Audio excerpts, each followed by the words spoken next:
online caller game.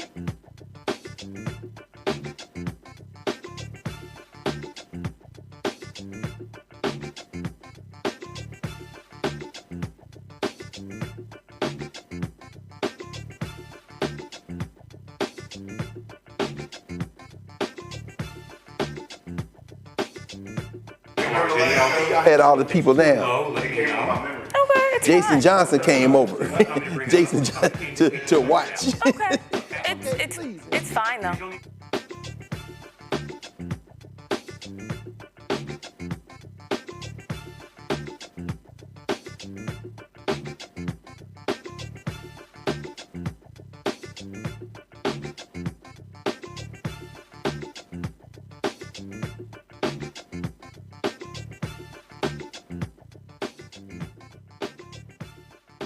Hello, I'm Isaac Hayes III, founder and CEO of Fanbase, and I'm here with a very important message. We are at a turning point in the Black community where we must have equity in the apps we use that scale to billions of dollars. But this time, we own the infrastructure, we own the culture, and we shape the future. And Fanbase is the future. Fanbase combines the free functionality of Instagram, TikTok, and YouTube into an all-in-one platform built for the evolution of social media and monetization. With over 1.4 million users, That's real proof that we are shifting the conversation of tech ownership and equity for creators. So right now, I want you to go to startengine.com/fanbase and invest today. The minimum to invest is $399. That gets you 60 shares of stock in Fanbase at $665 a share. This marks a turning point in Black ownership of social media. If we don't take this opportunity to own social media right now, we will always be customers to our own creations. And that can't go on. So once again, go to startengine.com/fanbase and invest today. We must own the platforms where our voices live, our stories matter, and where our culture drives the world. Thank you. Folks, Black Star Network is here. Hold no punches. I'm real revolutionary right now. Support this man, Black Media. He makes sure that our stories are told.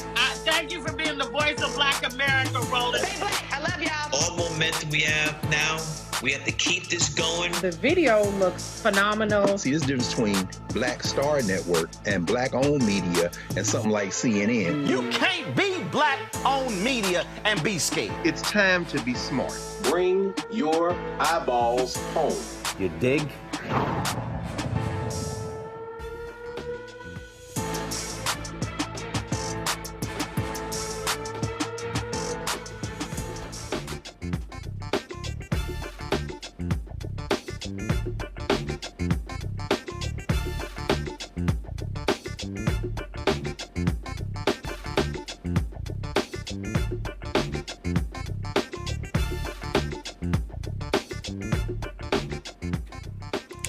Well, it's Friday, October 17th, 2025. I'm Brittany Noble, sitting in for Roland Martin tonight. Here's what's coming up on Roland Martin Unfiltered, streaming live on the Black Star Network. The Shutdown Showdown continues as the Senate fails for the 11th time to pass the bill to reopen the government, leaving thousands in financial limbo. A new study reveals 15,000 documented attempts to erase, distort, or suppress Black progress in America. The founder of the Onyx Impact will explain their findings. Plus, Mississippi's Department of Environmental Quality's Permit Board reversed its decision and unanimously approved a UK-based company to increase pollution from its wood pellet plant. We'll speak with a community organizer who promises to fight to keep Gloster's air clean. And Wake Forest University names a residence hall in honor of two Black distinguished alums with deep ties to the University and Winston-Salem. And we'll have highlights from the Chris Tucker Foundation Celebrity Golf Tournament. It's time to bring the funk on Roland Martin Unfiltered, streaming live on the Black Star Network. Let's go. He's got it. Whatever the miss, he's on it. Whatever it is, he's got the scoop, the fact, the find. And when it breaks, he's right on time and it's rolling. Best believe he's knowing, putting it down from sports to news to politics. With entertainment just for kicks, he's rolling. It's on go, roll, y'all. It's Roland Martin, yeah. Rolling with Roland now. He's funk, he's fresh, he's real, the best, you know he's Roland Martin.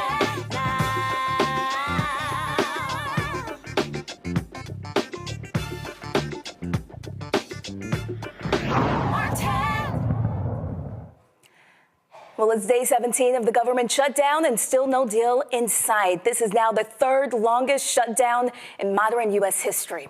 After the Senate failed to break the stalemate for the 11th time, Majority Leader John Thune sent lawmakers home until Monday. Meanwhile, thousands of federal workers are furloughed and waiting for a paycheck now. The standoff boils down to a fight over health care tax credits. No surprise, Speaker Mike Johnson blames Democrats for blocking a deal. If you're keeping count at home, we're on day 17 of the shutdown. The Democrats have now voted for the 11th time to keep the government closed. 11 times now. They've refused to just do their basic job, get the government going again, making sure that federal employees are paid, that our troops are paid, Border Patrol agents, TSA agents, air traffic controllers, and everyone else who relies upon the vital services of our federal government. They're being denied that because Democrats in Congress are playing games. And right now, to add insult to injury, if you're paying attention at home, you also need to make note of this. Yesterday, the Senate Democrats took it a step further. They rejected a standalone bill to fund our nation's defense and pay our troops. They voted it down. Now, why is that so noteworthy? Well, the bill was passed out of committee in the Senate with broad bipartisan support. And yet, the Democrats still engaged in a stunt on the floor, and they rejected it. So now they are on record specifically and exclusively to block the paychecks of the troops, to block the funding of our national defense in a very dangerous moment in world history. It is absurd to us. Leader Thune said this on the floor, on the Senate floor after that vote. He said, quote, "That one vote demonstrates just how fundamentally disinterested Democrats are in supporting our troops and providing for our common defense." Yes, that is exactly what we saw. And I suspect if they were here today and it was on the floor, they'd do it once again. Now, the House is still not even scheduled to come back yet. House Minority Leader Hakeem Jeffries counters, saying most Democrats won't accept a deal that doesn't include meaningful health care provisions, but they remain open to negotiation. We look forward to sitting down with anyone, anytime, any place, either here at the Capitol or back at the White House, to reopen the government, to enact a spending agreement that actually makes life better for the American people, while also addressing decisively the Republican health care crisis that continues to hurt everyday Americans all across the country. Every day that goes by, there are people throughout America receiving notices that their health care premiums, copays, and deductibles are about to skyrocket. In the district in upstate New York, the North Country, currently represented by Elise Stefanik, there are couples who currently pay about $2,000 per year for their health insurance premiums because they benefit from Affordable Care Act tax credits. When those credits go away, that same couple will now pay more than $20,000 a year. They cannot afford that. These are working class Americans living paycheck to paycheck, struggling to get by, can barely survive, yet alone thrive. In this country, and this is the wealthiest country in the history of the world. So House and Senate Democrats are going to continue to hold firm as it relates to a basic common sense position that when we enact spending bills, we should be helping the American people, not hurting them. And so we will not support a partisan Republican spending bill that continues to gut the health care of the American people. But we will continue to extend that offer to our Republican colleagues and to President Trump and members of his administration. Let's sit down in good faith to reopen the government, to stand by our hardworking federal employees, to enact a spending bill that actually improves the quality of life of the American people, and to address the health care crisis that Republicans have created, devastating people all across the country, including in rural America, in black and brown communities all throughout America, in urban America, in the heartland of America, and in small town America. Well, the impact is spreading far beyond D.C. Now protesters are gearing up for this weekend's second round of No Kings rallies across the country, blasting Donald Trump's shutdown and his recent immigration arrest. More than 2,500 anti-Trump protests are planned for tomorrow. That's about 450 more than were planned in June, all across the United States of America. I want to introduce our panel for tonight. We have Matt Manning, civil rights attorney from Corpus Christi, Texas. Look, Matt, I know that you had a lot to say to Roland about last week's football game. I'm so sorry. You'll have to wait a little time before you guys can have that conversation, but congrats on the win. All right. We also have Dr. Greg Carr from Howard University's Department of Afro-American Studies. He's here in studio. And Michael Imhotep, the host of the African History Network show, joining us from Detroit, Michigan. Matt, let's start with you. Can you break down really what's going on here legally? When Congress doesn't pass a budget, what does that actually mean for the rest of us? Well, that's a good question. I think, across the board, what that means is a lot of the programs that are normally funded are not funded. And as it relates to people like myself who either practice law or have a case. It's interesting we're talking about this today because just today I got an email from one of the federal district courts basically saying that it's extremely limited in what it can do now because it's not funded. And then I got further emails from assistant U.S. attorneys with whom I have cases telling me that they cannot take any actions on their cases because the government isn't funded. So what this means is, I mean, practically, at least in the legal context, you're not having all the things that normally happen in a court continue to go on. I know that the federal judiciary has some limited capacity for now, but I mean, it's really kind of a major issue, of course, because not only are certain people not getting paid, I know that there are some agencies that are exempted. I think the Treasury Department and some others are continuing to have certain appropriations where they're staying open. But what this means is that the government is not functioning in the way the government is supposed to function. And what this 11th vote failing means is that the partisanship in Congress is at the point that they can't even get anything done. And we talked about that the last week. You know, it's really just we as citizens should be infuriated that people in D.C. whom we send there to do their jobs cannot do the basic job of keeping the government open. And I think what this means beyond all of that is things like food banks are not getting the monies that they need. Other support programs are not being funded in the way that is necessary for citizens to get their services. And Michael, how does this shutdown fit into the bigger history of how our government has treated Black workers and Black families? Well, as I reminded people last Friday, the last government shutdown happened under Donald Trump, and it was December 2018 to January 2019, and it lasted 35 days. And that government shutdown was devastating for African Americans that work for the federal government, with basically 19% of the 2.3 million, or maybe 2.2 million now, federal employees. So when you have people who are furloughed, and we know early in the this current shutdown, at least 750,000 government employees were furloughed, which means that they cannot work and they don't get paid. Then we have people from TSA and other entities that have to still show up to work and are not getting paid. So this will have a huge impact, a negative impact on African American households.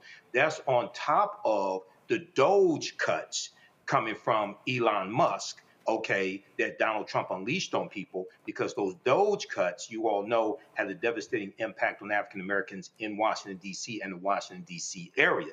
We saw a number of houses go on, be put on the market, things of this nature. And it's important for people to really understand that 85% of government employees live outside of the Washington, D.C. area. They live all across the country.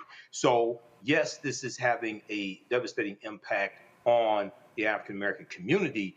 But if the American Care Act subsidies end, as they're supposed to at the end of this year, and they don't, and Democrats, Republicans don't fix that, that's going to have a devastating impact. And we know it's estimated that 11.8 million people are going to lose, at least 11.8 million are going to lose health care.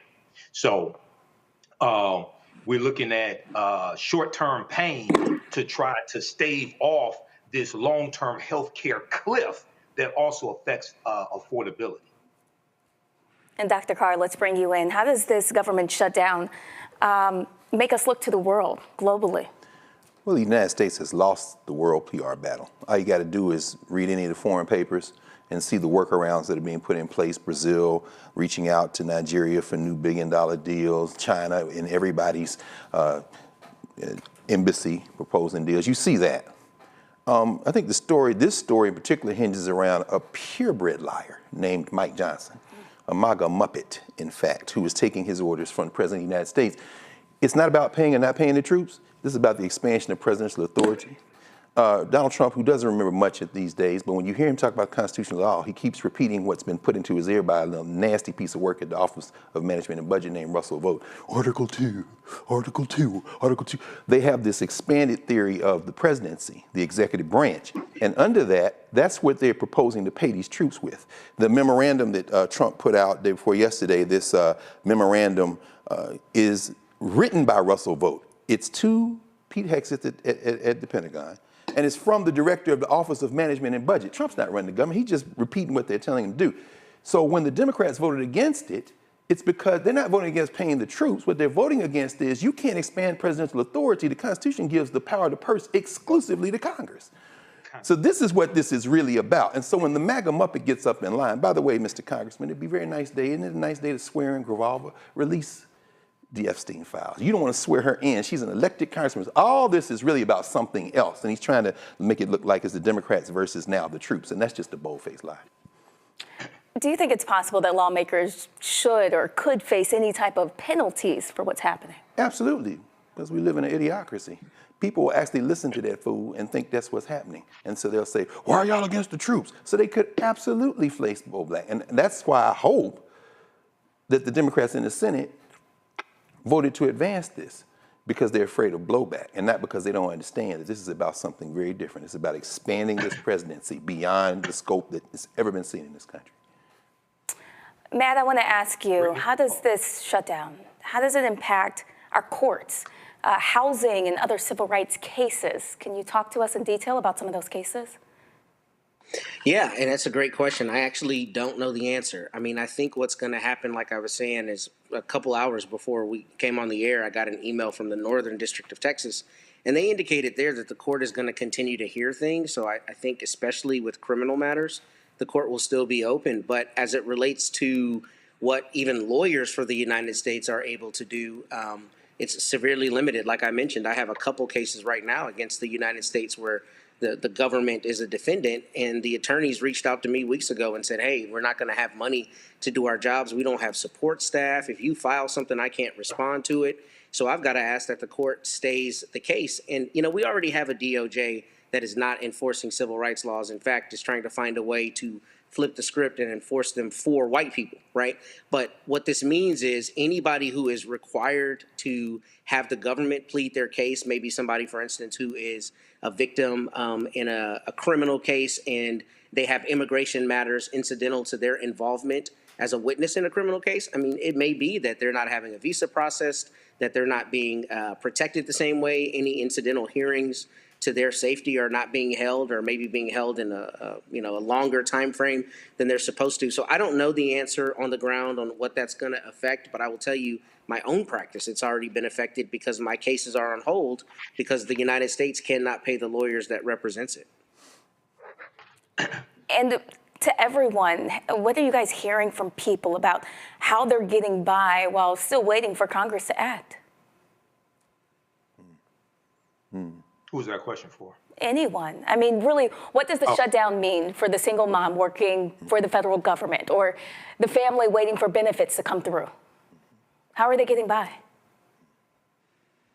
Probably relying upon family. I have not seen, so I'm here in Detroit, okay, and I have a large social media platform, but I have it, but the overwhelming majority of the responses I've seen on social media is from African Americans is that they support the government shutdown. Now, as far as government employees, things like that, they're probably, relying upon family, tapping into what little savings they have. I haven't seen, I remember in the last government shutdown, people having to call off from work, like working for the TSA. They couldn't afford gas to go back and forth to work, things like that. So I think as this goes on, you'll hear more stories like that. People trying to pay for childcare, can't pay for childcare, et cetera.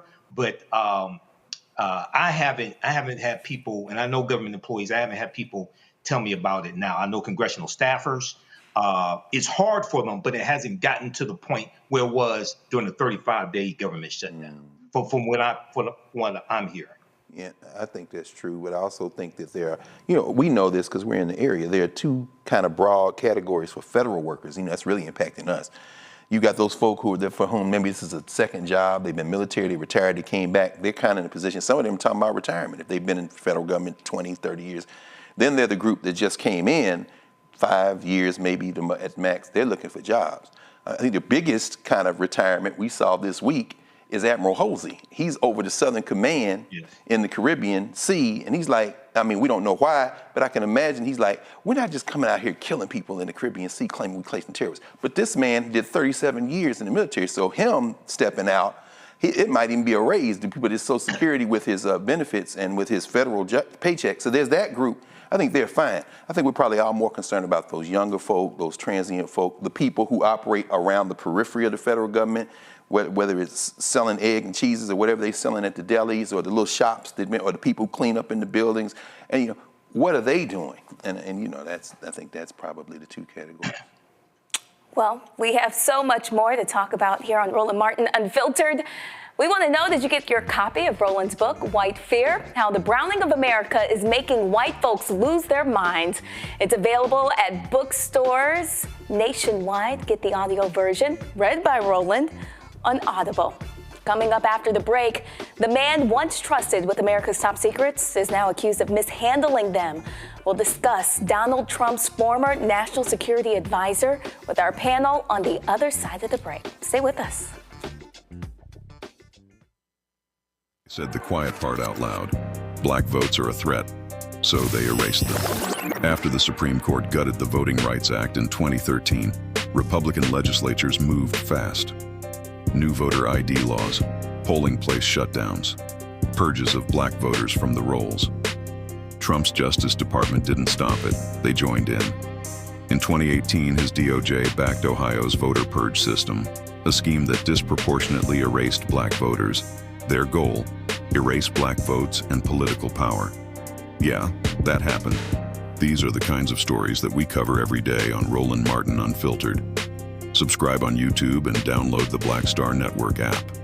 Support fact-based independent journalism that centers African Americans and the issues that matter to our community.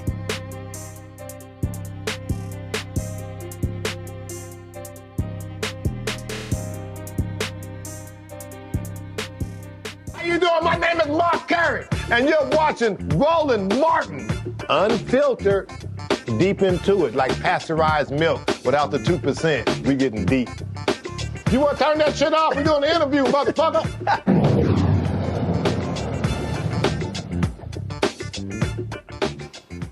Welcome back. The twice impeached, criminally convicted felon-in-chief, Donald Trump's former national security advisor, John Bolton, pleaded not guilty today to 18 counts of mishandling classified information in a Maryland federal court. Prosecutors allege that Bolton emailed over 1,000 pages of sensitive material, including top secret national security details to family members, and kept classified documents at his home. Bolton, a frequent critic of Trump since he left the administration, claims that he is being targeted as part of Trump's campaign to intimidate his opponent. His attorney argues that the facts of the case were investigated years ago and that Bolton did not act unlawfully. If convicted, Bolton could face up to 10 years in prison for each charge, and this marks the latest indictment involving prominent adversaries of Trump. Let's bring our panel back into the conversation. I want to start with Matt. Can you help us understand what exactly are the legal consequences of these kind of charges? Yeah, well, I think you said it perfectly. I mean, obviously, he's looking at potential prison time, and I'll tell you that this is a really frightening charge, right, for a couple reasons. First, I haven't read every word of the indictment. I've read part of it. But my understanding is Mr. Bolton met with the FBI 8 times. I have never had a case where my client has met with law enforcement. I mean, I generally don't have them meet with law enforcement unless it makes sense to, right? But meeting with them 8 times is really a major issue to me, because it stands to reason then that the Federal Bureau of Investigation did not find any reason to charge John Bolton until now. I think basically what I'm getting at is it really calls into question the timing of this indictment. And I really am interested in seeing who individual 1 and individual 2, whom he allegedly sent this information, are, because I don't work in this space. I don't know the custom, but it wouldn't be surprising if this were somebody that either was a very high level consultant, somebody with very high level security clearances, because you would imagine somebody with this kind of security is not going to be sending this kind of information to your average person, presumably, right? So I'm wondering if part of the defense is that he's got a shield in whom he sent it to, or it wasn't actually sent to them because it was a contemporaneous distillation of what he was doing rather than the actual documents. I think once we see with greater specificity how exactly the government is saying he did this, that would be important. But the last thing is there's a difference between a transmission of information and retention of information. So my understanding is the retention in this situation is kind of what Mr. Trump was alleged to have done before with documents at Mar-a-Lago, keeping documents he wasn't supposed to keep, as opposed to disseminating documents. And I think the evidence is going to be very important to see what exactly Mr. Bolton was alleged to have done with respect to both buckets of claims. And Matt, if this were an everyday government worker accused of mishandling classified information, do you think the outcome would look different? That's an interesting question. So I think if it's a regular worker who hasn't met with the FBI 8 times, yeah, maybe they do charge this person. But does the general public ever find out about that indictment? No. Does the president and his MAGA Muppets, as the esteemed Dr. Carr said, go across the country and talk about how he's out to get his enemies without saying it brazenly? No, because this kind of thing probably has happened, and there have probably been a myriad of accusations against different people over the years for this exact crime. But what is odd about this to me is somebody who is in the position of national security advisor or anything up at that top echelon of government, they know how this works. So to me, it seems kind of per se hard to imagine that someone with this long government history would do something foolhardy. I mean, I suppose anything can happen, but it seems to me there's a lot more to this story, and we haven't heard it yet because all we hear is the accusations. Michael, what type of message does it send to the public about who gets punished and who doesn't? Well, the message that it sends is that Donald Trump is carrying out his enemies list, and he's fulfilling a campaign promise. So he's went after Letitia James. He's went after James Comey, indicted, going after John Bolton. And this is somebody, who served in the previous Trump administration as his national security advisor, but has been a virulent critic of Donald Trump. So he's getting this backlash. This indictment on 18 counts of violation of the Espionage Act, it does follow like a traditional investigation and prosecution, but it still has a stench of retribution. Okay, so we'll have to see how this plays out. We do know that this was investigated under the Biden administration, and charges were not brought. So we'll see what happens with this. But at the same time, to echo Matt, somebody who is John Bolton, somebody who is such a former national security advisor, someone who understands how to handle classified documents. I would be surprised if he was like this careless if all of these allegations prove to be true in court. And Dr. Carr, from a national security standpoint, how serious is it when a former advisor is accused of mishandling classified documents? It's very serious. Of course, this is very unserious. Like Mike said, this ain't a murder retribution attempt. As Mike said, remember John Bolton published his memoir, The Room Where It Happened. And let me be very clear, John Bolton is an open enemy to our common humanity. He's a warmonger. This isn't about that. We have to separate those two things. Trump and them launched an investigation of him in 2020. But you know what stopped him was we did. He lost the election. Biden and them, as Mike said, went through and said there's nothing here. So they're bringing that back again. And as Matt said, I mean, he was not charged with obstruction. He's charged with transmission, which is, that's very serious. You would think nobody should be transmitting things over social media. Wait, the Secretary of Defense. So I guess if you're Pete Hegseth on Signal, it's okay. But if you're John Bolton, somehow it's not. And obstruction, of course Trump wasn't giving that stuff up in Mar-a-Lago in his bathroom. And if you're him, the Supreme Court has given him a pass. This is not a serious thing. This is a retribution thing.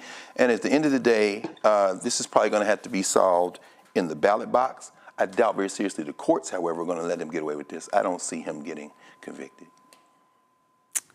Well, coming up on Roland Martin Unfiltered, a new report is sounding the alarm about the growing effort to erase and distort Black history, health, and progress. We break it all down. The Blackout Report. That's next on Roland Martin Unfiltered. If in this country right now, you have people get up in the morning and the only thing they can think about is how many people they can hurt, and they got the power, that's a time for mourning. For better or worse, what makes America special, it's that legal system that's supposed to protect minorities from the tyranny of the majority. We are at a point of a moral emergency. We must raise a voice of outrage. We must raise a voice of compassion. And we must raise a voice of unity. We are not in a crisis of party versus party. We are in a crisis of civilization, a human rights crisis, and a crisis of democracy itself. And guess what? You've been chosen to make sure that those that would destroy, those that would hate, don't have the final say, and they don't ultimately win. Hey, yo, what's up? This is Mr. Dalvin right here. What's up? This is KC. Sitting here representing the Jodeci, that's Jodeci, right here on Roland Martin Unfiltered.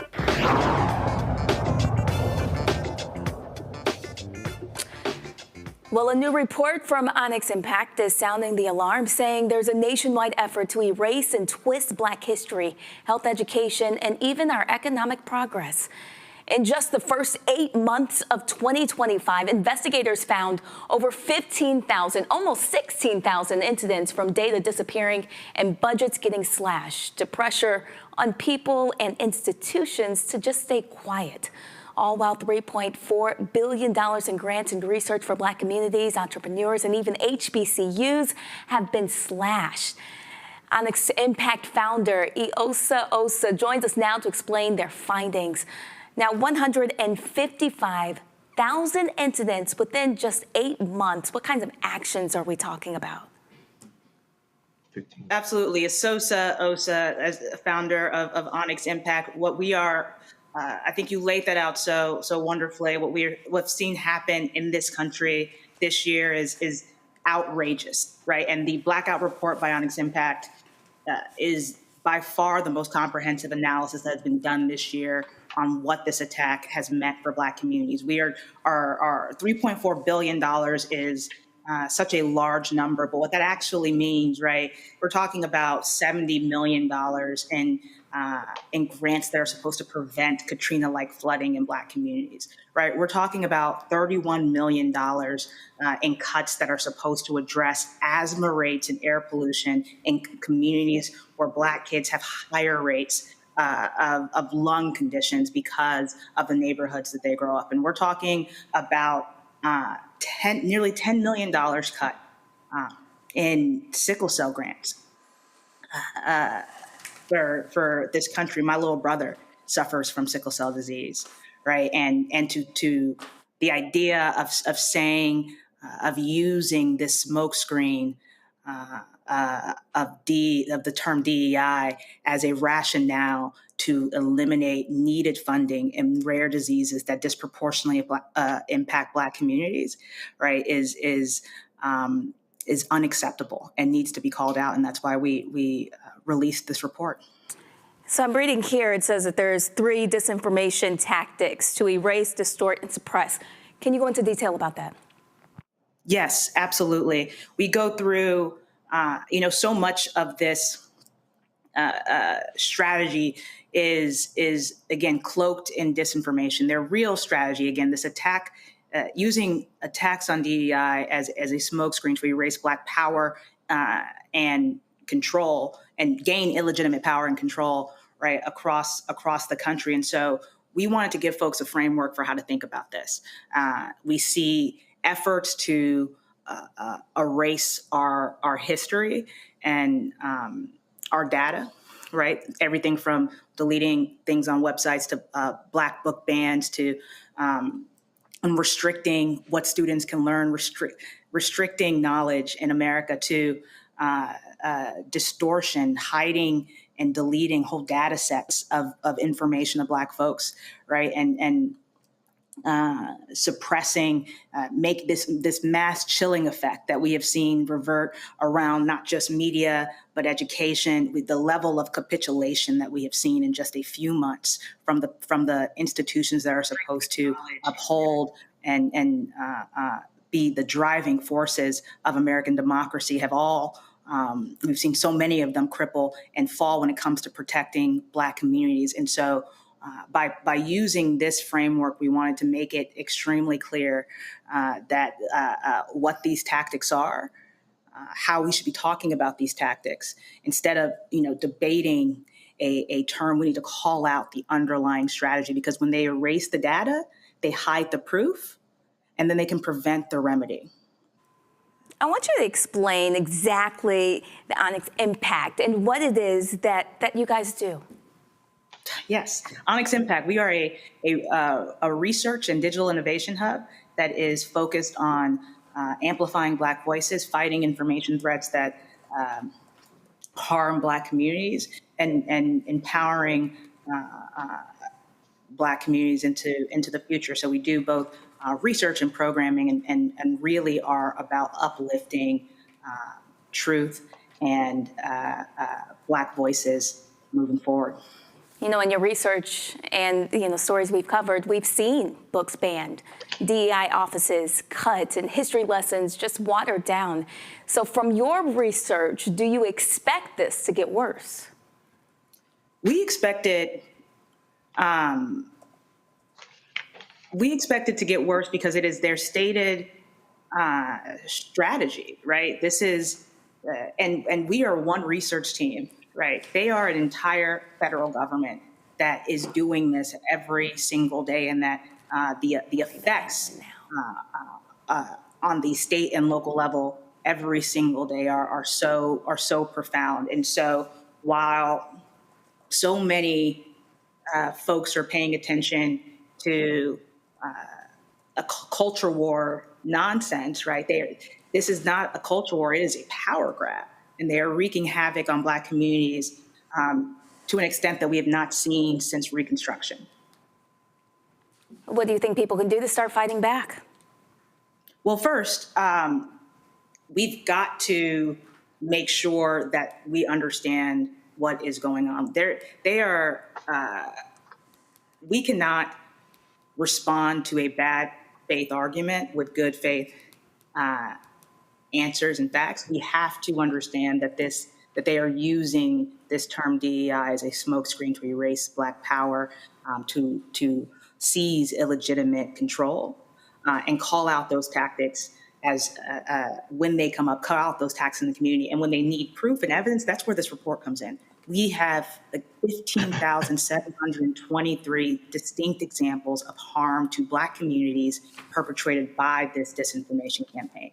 So folks can use this report, understand the tactics, submit more evidence via the website blackoutreport.org, and make sure that they are speaking out in their communities to push back against this, not just the rise of authoritarianism, but how it is affecting Black communities specifically, how it is affecting our jobs, our wealth, our opportunity, right? This is not just about rewriting the past. It is about shaping who has power, who has resources and visibility in not just America today, but into the future. Let's bring in our panel. Let's bring in Matt Manning and Dr. Greg Carr and also Michael. Matt, let's just start with you. When you hear that more than 15,000 incidents of data erasure and censorship have been found in just 8 months, what's your response legally to that? I mean, my response to that is it's abhorrent that you're trying to remove history and such an important history here in the United States. But what I wanted to ask Isosa that I think is really a brilliant thing. I saw your methodology. It makes perfect sense to me. But I'm interested in seeing what you think that means for a larger kind of phenomenon outside of the things that are not represented in your data set. And the reason I'm asking is on the local level where I live, they've been fighting book bans forever. That might not be represented in every little city, every little county, but I'm seeing it, when I look in the newspaper that there's Mothers Against Liberty fighting book bans and trying to stack the deck with the board and that kind of thing. So I'm interested in your thoughts on how you can extrapolate from the data you got, what you think those phenomena are looking like on an even lower level, the local city, county levels. Yes, absolutely. I think we included as much state and local data as we could, but knowing that so much is dependent on what is reported and whether or not people recognize and understand what these tactics are, right? Because they are not going in there and saying, "Hey, we would like to remove all the books by Black authors." Correct. But that is what is the result of these actions. And think about what the real fear has to be to decide that restricting knowledge about Black history is the best way to educate our children, right? What is that going to mean and look like? And so I think when we extrapolate this onto the state and local level, what we see is it actually being able to happen more quickly, right? And to your point, taking strategies we've seen happen for a very long time that just get hyper fueled by a broader federal administration, right? That is pushing, being such large proponents of these actions. If you'd indulge, can I ask one more question? Of course. Okay, sorry. Very quickly. So is your data something that can be searchable by state or by locality so that people can see precisely what kind of grants you found were applied for, other things in their specific area, and try to push back? So some of the data is definitely searchable by state. You can, when you go to blackoutreport.org, or you can go to our website onyximpact.org, it'll take you straight to the report. There are plenty of links to the actual data set where we break all of this down. And so the grant cuts and things, absolutely, you can see exactly where those are in the database. But broader general book bans, things that are not necessarily state specific, will not have a specific state next to it. But we're trying to provide as much data as possible, even though thank you, apparently only one side is.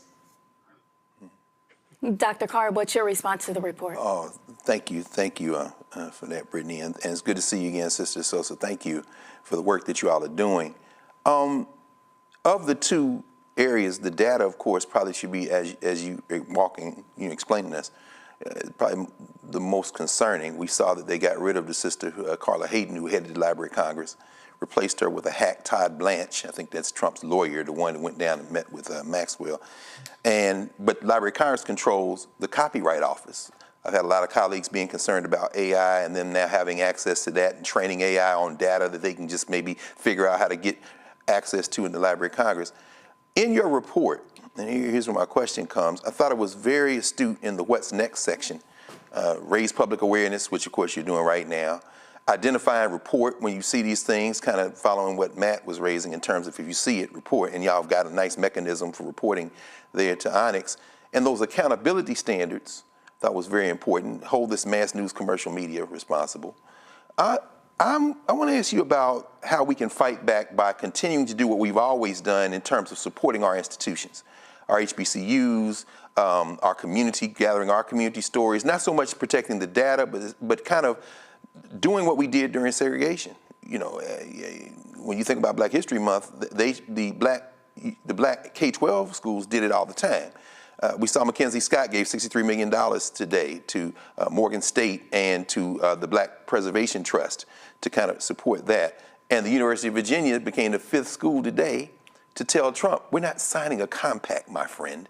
How important is it for us to support those institutions that are doing this work despite this kind of attempt to colonize information, colonize memory, colonize data? I think that's such a powerful point and question, because that is the only way that we have seen any of this work, right? That is the only way that we have seen effective pushback in not just our own country's history of the liberal governments being brought to power, but in other countries as well. We have to they are going to mercilessly attack our institutions, right? That is not only how they destroy our history, but they destroy our access to power. They will destroy our ability to what they believe is our ability to organize, right? But we have seen over and over and over again that Black folks can come together, can support our institutions, by ourselves, right? We've been able to over and over and over again show the power, the strength, the resilience necessary to push back in a very successful manner. And so, regardless of how many books Black authors they ban, regardless of how many data sets they delete, they erase, Black excellence is unerasable. Well, Roland Martin Unfiltered will be right back here on the Black Star Network.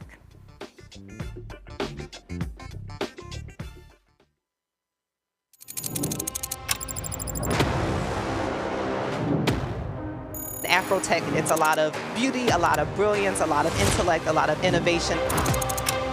Companies that are most diverse are more profitable. We're getting culture, we're getting community, we're getting the best of the best. And not only are we here to greet each other, but we're here to network and to elevate each other. Everybody from all the major tech companies here, and that means that now everybody's in the same domain.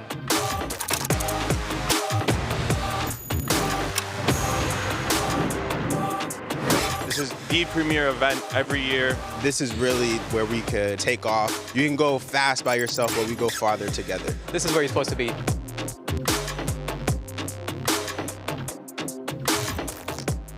Next on the Black Table with me, Greg Carr. Why the America we live in today is not what the founders intended or what they outlined in the Declaration of Independence and even the Constitution. Professor and author Kermit Roosevelt will join us to talk about his book, The Nation That Never Was. How history was misinterpreted, the intent and realities of America's beginnings, and missed a much better story in the process. So if you have to pick some group to marginalize, I think it should be the people who are against equality. That's next on the Black Table, right here on the Black Star Network. Hi, I'm Lavelle Crawford. I ain't wearing a bow tie today because I wanted to breathe. And you're watching Roland Martin Unfiltered.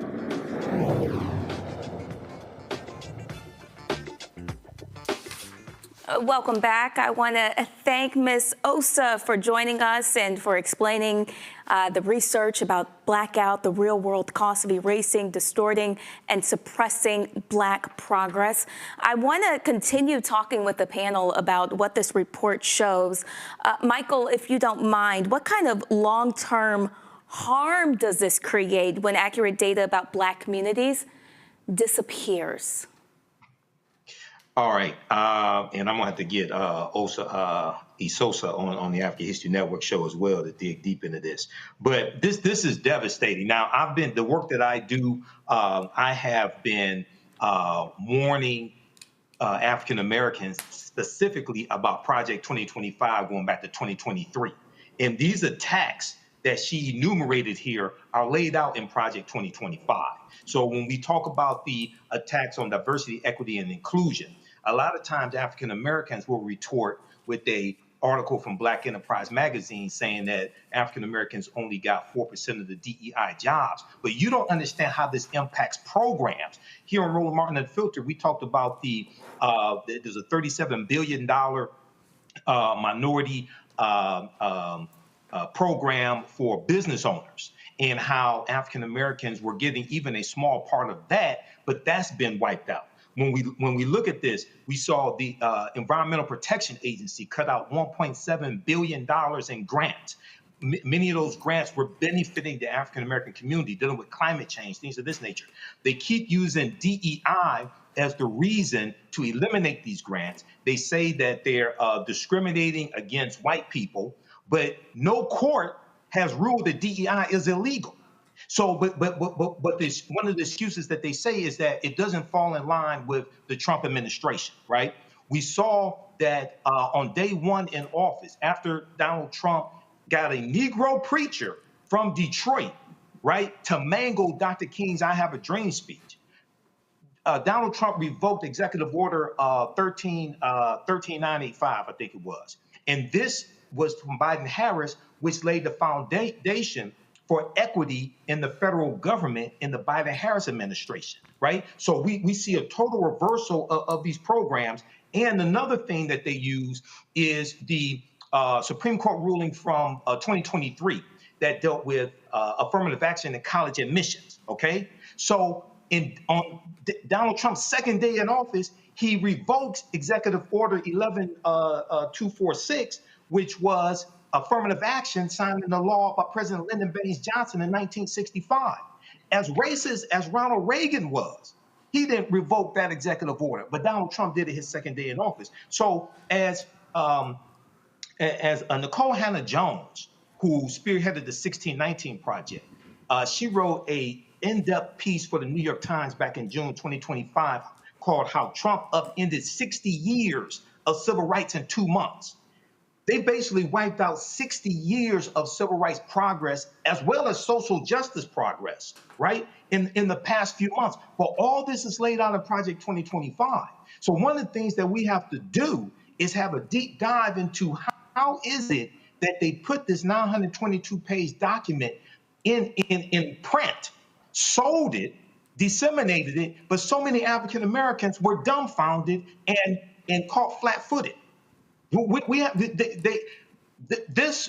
what a lot of people don't understand is that the Heritage Foundation has been putting out their policy playbook called Mandate for Leadership, the Conservative Promise, for over 40 years, going back to 1981 during the first Reagan administration. And they put it out each election cycle. Project 2025 was the latest version of Mandate for Leadership, the Conservative Promise. You have to understand how long these people have been planning something like this. And going back to the previous segment, when Dr. Greg Carr was talking about expanding presidential powers, that's the Unitarian executive theory that Russell Vought expounds on and pushes. And Russell Vought is the architect of Project 2025. He served as the ombudsman in the first Trump administration.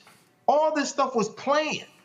So when we have Black social media disinformation agents lying to our people, when we have all these Black people walking around with a smartphone but dumber than ever, we have to do a deep analysis on how the hell did they play in our face, lie to us, say Trump didn't know anything about it, and 48% of Project 2025 has been put in place in the past 9 months based upon the Project 2025 tracker. Dr. Carr? I mean, everything Mike said tracks. I mean, it's an interesting line in the Onyx report. And of course, as we know here, this is the second major report that Osa and her team have put together. One was on disinformation, which we should have been paying a whole lot more attention to, given the fact that we ended up with this guy back in the White House. But they write in the report, this is not a culture war.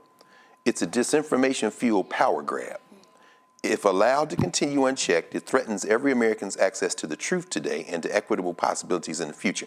What they really are trying to do is displace the concept of truth and facts. And once you do that, all bets are off. I mean, this is the constant lies. I stopped 7 wars or 8 wars.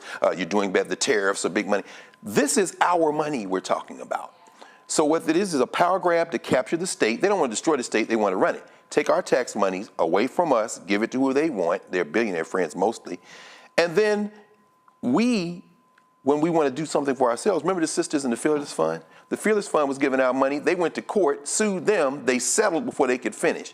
This is where I would say we have to move in this way. As we were talking with her, we got to support our institutions. These companies aren't advertising with the Black Star Network. We support the Black Star Network. We continue to fight that truth. Larry Ellison and them trying to buy Warner, trying to buy CNN, and trying to buy HBO, making an overture with Alphabet and Google through buying social media. Guess what? TikTok. That's all right. We have institutions. We can fund our institutions. We got to fight them over this battle for truth, because if they get rid of the concept of truth, and that's what they're doing right now, remember, all bets are off for everybody in this country. Matt, do you have any advice for people and organizations who would like to take legal action? Yes, an interesting question. So let me first say that I'm so glad Doc mentioned about truth and the loss of truth, because that's been one of my big concerns with AI. And I think that AI and just our general loss of understanding and what is truthful and what is not is just going to be exacerbated as we go forward. So one of the things I would say outside of the legal realm is just be discerning, critically, think critically about what you're seeing and whether that information actually tracks, and vet it. And I guess to that second, your actual question, I don't know. I don't know first what the Supreme Court's going to do, because the Supreme Court is just rubber stamping everything we see come out of the White House these days, and that's extremely problematic, right? And I say, if you were to bring an equal protection claim or some claim predicated on the idea that people in certain communities that are non-white have the same access to government funds, like Dr. Carr said, that's our money, right? Our money that should be going to asthma programs or sickle cell programs, and especially sickle cell, because as the Onyx report indicated, 90% of the people affected by the loss of money are Black people. So that is functionally taking away money from Black people as a discrete group, right? And if you compared that to maybe Jewish people or people that carry other genes that are highly prevalent in their particular ethnic group, if those maladies, like the BRCA gene, for instance, are funded fully, then you might have a 14th Amendment claim where you say, as a Black person with sickle cell, I'm being divested of my opportunity to seek government funds that affect my, ability to be healthy. I think there's going to obviously be a lot of different permutations, but I can envision it that way, because what it comes down to is we should be able to be fully present and fully active in the society and take benefit of all the things that are supposed to be there for us to avail ourselves of. And if this government is actively, taking away money from Black people and programs that not only environmentally and incidentally affect Black people, but like sickle cell, affect us 90%, then that is proof positive that they're intending to give us a different ability to participate as citizens than other groups of people. And I think there may be a legal basis there, but that's all predicated on the federal appellate courts, the Supreme Court doing the right thing and finding that this is discriminatory. And I don't know that we can trust them these days to do that. Well, Matt and Michael, Dr. Carr, thank you so much for your conversation. Listen, we need your support to continue doing the work that we're doing here on Roland Martin Unfiltered, sharing news that impacts Black America. You can send in your donation via Cash App using the QR code that we have. We will get that on the screen. There it is right there. PayPal is R Martin Unfiltered. Venmo is R Martin Unfiltered. If you use Zelle, send Roland a gift to roland@rolandsmartin.com. Make checks and money orders payable to Roland Martin Unfiltered, P.O. Box 57196, Washington, D.C. 20037 0196. Hatred on the streets, a horrific scene, a white nationalist rally that descended into deadly violence. White people are losing their damn minds. As an angry pro-Trump mob storms the U.S. Capitol, we've seen shooting. We're about to see the rise of what I call white minority resistance. We have seen white folks in this country who simply cannot tolerate Black folks voting. I think what we're seeing is the inevitable result of violent denial. This is part of American history. Every time that people of color have made progress, whether real or symbolic, there has been what Carol Anderson at Emory University calls white rage as a backlash. This is the rise of the Proud Boys and the Boogaloo Boys. America, there's going to be more of this. Here's all the Proud Boys, Dave. This country is getting increasingly racist in its behaviors and its attitudes because of the fear of white people. The fear that they're taking our jobs, they're taking our resources, they're taking our women. This is white fear.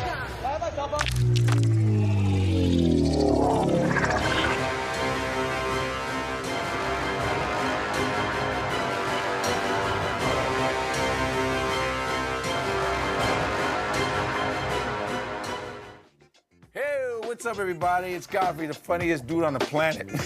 And you're watching Roland Martin Unfiltered.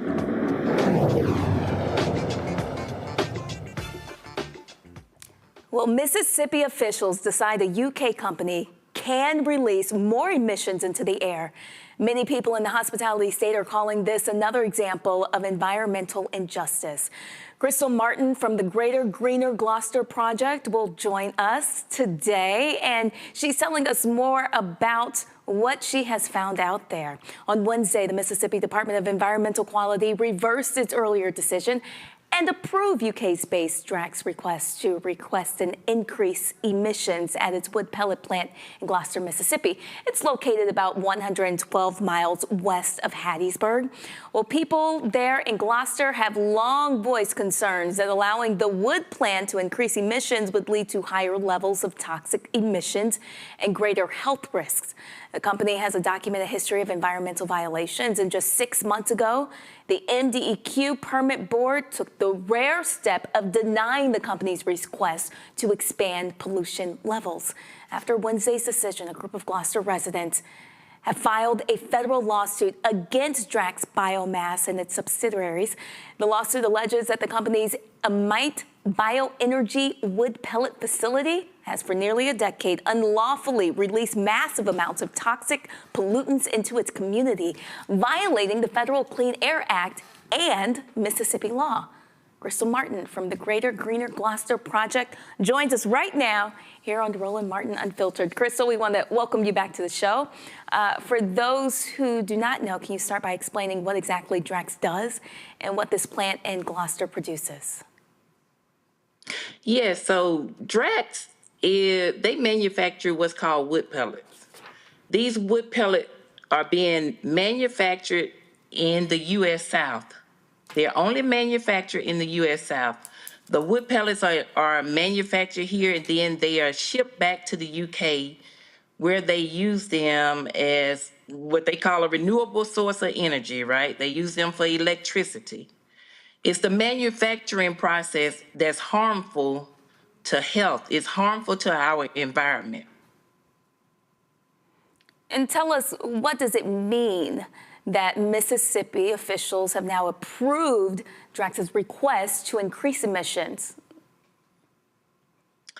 Wow, that's unheard of. You know, 6 months ago, we were there with MDEQ. They made the decision to deny the permit, and we're trying to figure out what happened. Did something drastic happen 6 months down the road that made them reverse their decision? I've been sharing with my community, one of the things that I've seen is Drax has definitely done a PR marketing stunt, and they've been making sure that they announce how much money they invested into the state of Mississippi. Like every day on social media, they have been announcing the amount of money they put into the state, the amount of money they put into Amite County, the amount of money that they've invested into, well, they say they invested into 20 nonprofits right in Gloster, Mississippi. And so to me, it's been a way to say, like it's a tactic they've been using to say, we've already bought this decision. And tell us, do you know exactly what they're being allowed to release more of? So we have VOCs, particulate matter, PM 2.5. There's formaldehyde, acrolein, methanol, different hazardous air pollutants. And those hazardous air pollutants are causing harm to our health. A lot of breathing issues, upper respiratory issues. People in our community have died from lung cancer. People are living with type 3 lung disease, black lungs. So these hazardous pollutants are causing a lot of health concerns. Yes, ma'am. How did your organization, the Greater Greener Gloster Project, first get involved with this issue? We got involved years ago when we first saw that Drax was fined $2.5 million for emitting hazardous air pollution. As a result, there were a number of people in the community who were complaining about upper respiratory issues. We started with my mom being admitted to the hospital on multiple occasions for breathing issues. And she was wondering, could this be the reason why she was in and out of the hospital? So we just started to connect the dots and do research. We started meeting with the EPA Region 4, being educated on what was happening in our community. They were teaching us about the VOCs and the PM 2.5. They taught us a lot about the hazardous air pollutants. And we learned how those different pollutants were causing dizziness, nosebleeds, upper respiratory issues. So again, we just started connecting the dots, and from one conversation to the next conversation, we started to organize. We wanted to ask questions. We wanted to educate our community. And we wanted people to really make the best informed decision about what was happening to them. There's one family in the community where 4 people died within a matter of 3 or 4 months. That's not normal. And when you're in a small community and the conversation every day is about who has COPD and who's taking nebulizers and who's having asthma, whose child is on a breathing machine, those conversations to me are not normal. And so we knew we needed to organize. We needed to make sure our community was aware of what's going on, and here we are today. Let's bring in our panel. Again, Matt, Michael, Dr. Carr. Dr. Carr, let's start with you. What comes to your mind when you hear about folks in Mississippi being sick by these pollutants released in the air? Well, it seems like same old story. Louisiana, Cancer Alley. We think about the work of Robert Bullard out of Texas Southern, environmental racism. This is what they do. And of course, now you combine that with capitalism, hard capitalism, make this money. You see the conflict. Dr. Martin and I've been sitting here enjoying this conversation between 2 SWAC sisters. I understand you are a 3-time graduate of Jackson State University. Not that you're going to hold that against her. Look, this is an Alcorn sister. Amen. Talking to you right now. Anyway, holding it down tonight. But Amen. This is what I'm saying. Y'all Mississippi, I'm loving this conversation because it does speak to this thing. We're so familiar with this. This is what happens to us. But I ask you, Dr. Martin, this question. Looking at the things you all are seeking in court, and I don't know the whole bench of the Southern District of Mississippi, but I think there are a couple of black folk who are going to be who sit on that court. Hopefully you'll get favorable judges. One of the things was compensate residents for property damages and fund remediation efforts. Could you talk a little bit more about that? And also maybe about the fact that in a town with less than 1,000 people, are some of these people employed by the company, and are they trying to use that as a point of entry to kind of create a wedge in the community? Thank you. So, when you think about the property damage, we have daily dust in our community. I went into a meeting not too long ago, and there was a resident, a Caucasian resident, and she talked about she had to replace her roof because she had been incurring so much dust. But on top of dust all over the community, it's inside the people's homes. Right there, we also are seeing flooding from the holding ponds that's flooding one fence line community. And so for us, that's a nuisance. That's a problem. And if you have to find whatever ways you can to attack this industry.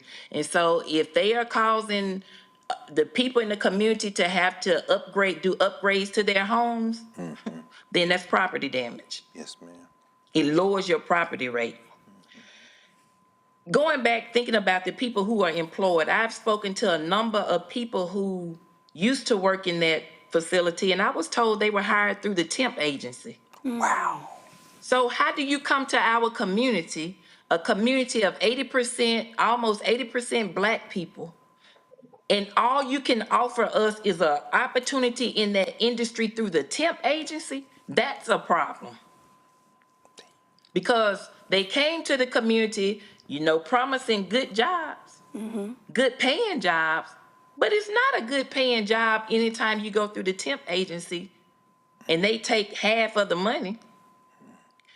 On top of that, what about leadership opportunities in the industry? I would love to know if people who look like me have leadership opportunities in that industry. Yes. And I think they don't. Thank you. And another thing I can share, I think we saw this on their website, They employ about 60, maybe 70 employees, and about 10% come from Gloster. Wow. That's a problem.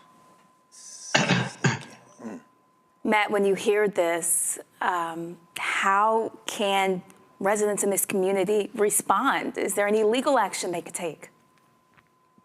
Well, I was actually going to ask Dr. Martin that, because I know you said that there was a lawsuit. So is it a Title VI claim, or what are the basis of the claim? Having not read it, I'm not sure exactly how y'all brought it, but I know locally we've brought a Title VI claim, with HUD for some of the similar issues. And then the second question I wanted to ask you is a pretty basic one. I saw their press release, and it indicated that MDEQ reversed course, and it lauded the local Gloster leaders and all of that. So put simply, did they buy out local people and give them money and say, get on board, and that's why MDEQ reversed course? Because I suspect that's what it was, but I'd love to learn more about that if you would. I'm pretty sure that's what happened. It seems like our local government sold us out. Because when we showed up to that hearing, there was so much division in that hearing. You can see on one side of the room, there were the residents from Gloster. On the other side of the room, I would assume those were the contractors. So one side of the room was majority black. It was all black, The other side of the room, there were all white men.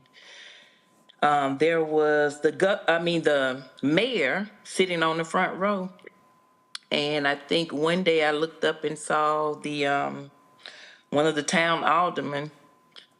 And what was disheartening in all of that is when they made the announcement to reverse the decision, and it was no surprise to us. We kind of knew they were going to reverse that decision. But the mayor and his cronies, they rejoiced. They rejoiced in that decision. The people who elected the mayor, maybe his first time in office, were there, in the overflow. They were in the room, they were in the overflow. People felt some kind of way. That was hurtful. It's okay to be, have a difference in opinion in the matter, but to rejoice and celebrate, and people are losing their lives. Young children are crying, having, waking up at night, can't breathe. And this is not a matter to celebrate. I spent nearly 30 years working in higher education. My grandchildren live in Hoover, Alabama. But my heart is compassionate for the people in Gloster. And so I left my career to help my community. I heard the Lord say you have to go back to the land where your ancestors are buried. And you have to help the people. And so I'm there to help the people. I'm not fighting the local government. I'm fighting this issue against this big industry that's from the UK, that's in my community. My mother is ill, right? My neighbors are ill. My family members are ill. People are sick and suffering. And too many people have the same issue. So we are here to fight the industry. We are not trying to fight the local government. Today, somebody shared a clip, and the mayor said that the people are overweight. They smoke tobacco, and that's why they're sick. But really, Michael, this connects to a larger environmental justice fight really all across the South. This is not just happening in this one part of Mississippi, correct? Right. Yeah. This happens in communities with high African American populations all across the country. Dr. Greg Carr a few minutes ago mentioned Cancer Alley down in Louisiana, because we've talked about that here on this show before. But the question that I had for Dr. Martin is the Dogwood Alliance reported, the organization, the Dogwood Alliance, reported that Drax has already paid about $3 million in state fines for emissions violations. So do you know anything about that? And if so, over what period of time were these violations that these fines that they paid? And if that's the case, then what justification is the state using to allow them to increase emissions when they've already been fines? They've shown a pattern of violating state standards when it comes to emissions. Okay, and then just a quick follow-up to that. Has anybody asked the mayor? You said the mayor, who's African American, was elated and jumping for joy when this was granted to them. Has anybody asked him, what are you so happy about?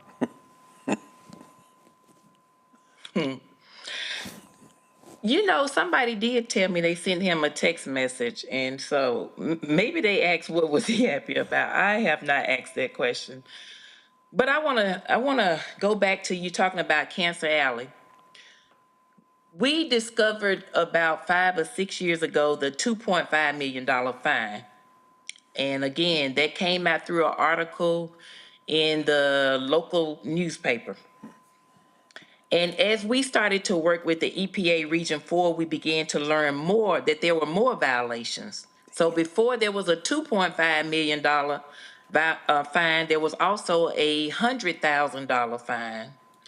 And then most recently in like 2023, there was a $225,000 fine. Now, there are a whole lot of violations.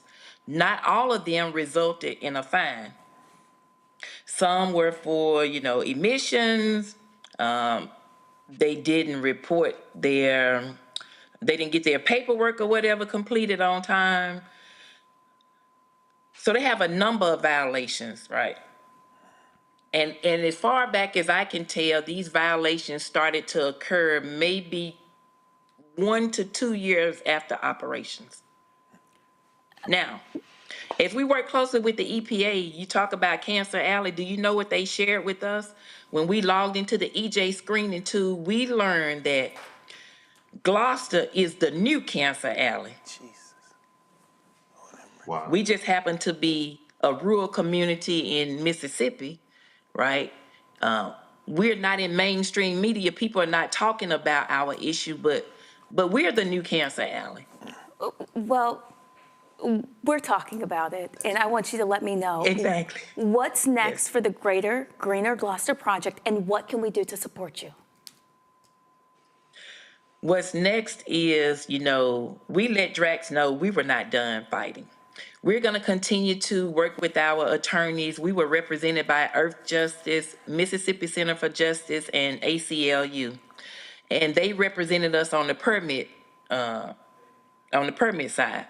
But we also filed a lawsuit 2 days ago with being represented by Singleton and Schreiber. And we're also working with attorney Ben Crump and the environmental law group Greg Cade out of Birmingham, Alabama. So there are more lawsuits being filed. And how you can help us, if you can show up to Gloster. We need people to show up in Gloster and help tell the story, to interview the residents, talk to the residents, let them tell their story. Yes, ma'am. Dr. Martin, thank you so much for sharing some of their story. And you're watching Roland Martin Unfiltered on the Black Star Network. We'll see you after the break.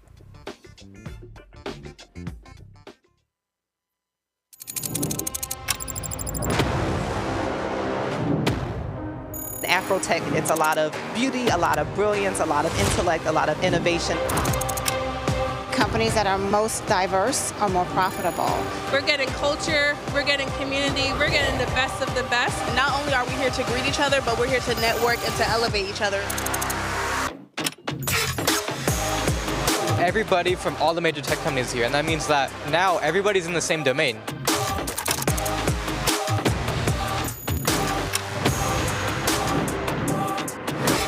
the premier event every year. This is really where we could take off. You can go fast by yourself, but we go farther together. This is where you're supposed to be.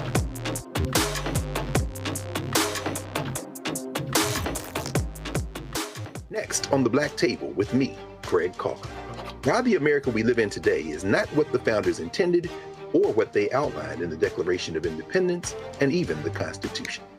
Professor and author Kermit Roosevelt will join us to talk about his book, The Nation That Never Was. How history was misinterpreted, the intent and realities of America's beginnings, and missed a much better story in the process. So if you have to pick some group to marginalize, I think it should be the people who are against equality. That's next on the Black Table, right here on the Black Star Network. Hey, I'm Tasha Cobbs, and you are watching Roland Martin Unfiltered. But I need a little filter. I need something. Blow me out. Make me look 35.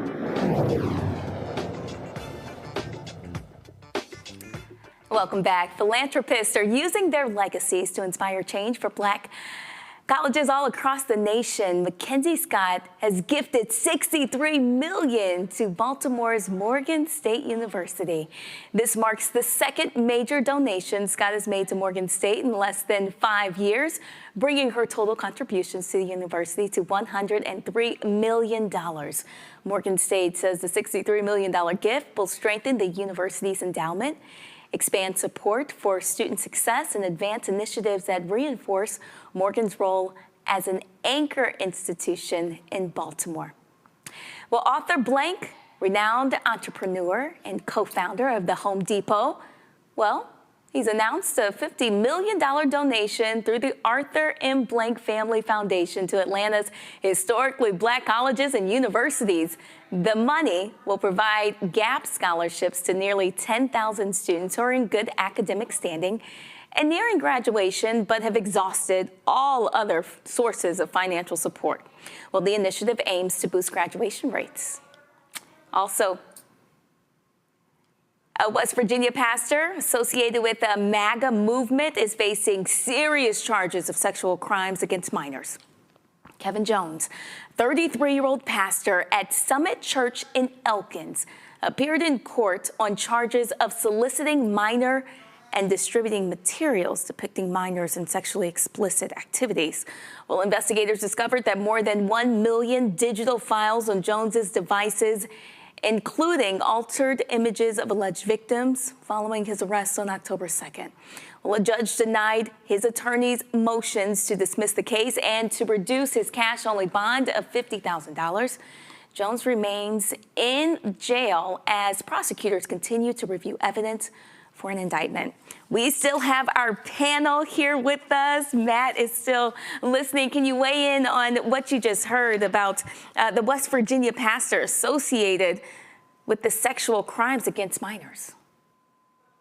Well, that's an abhorrent, absolutely abhorrent accusation.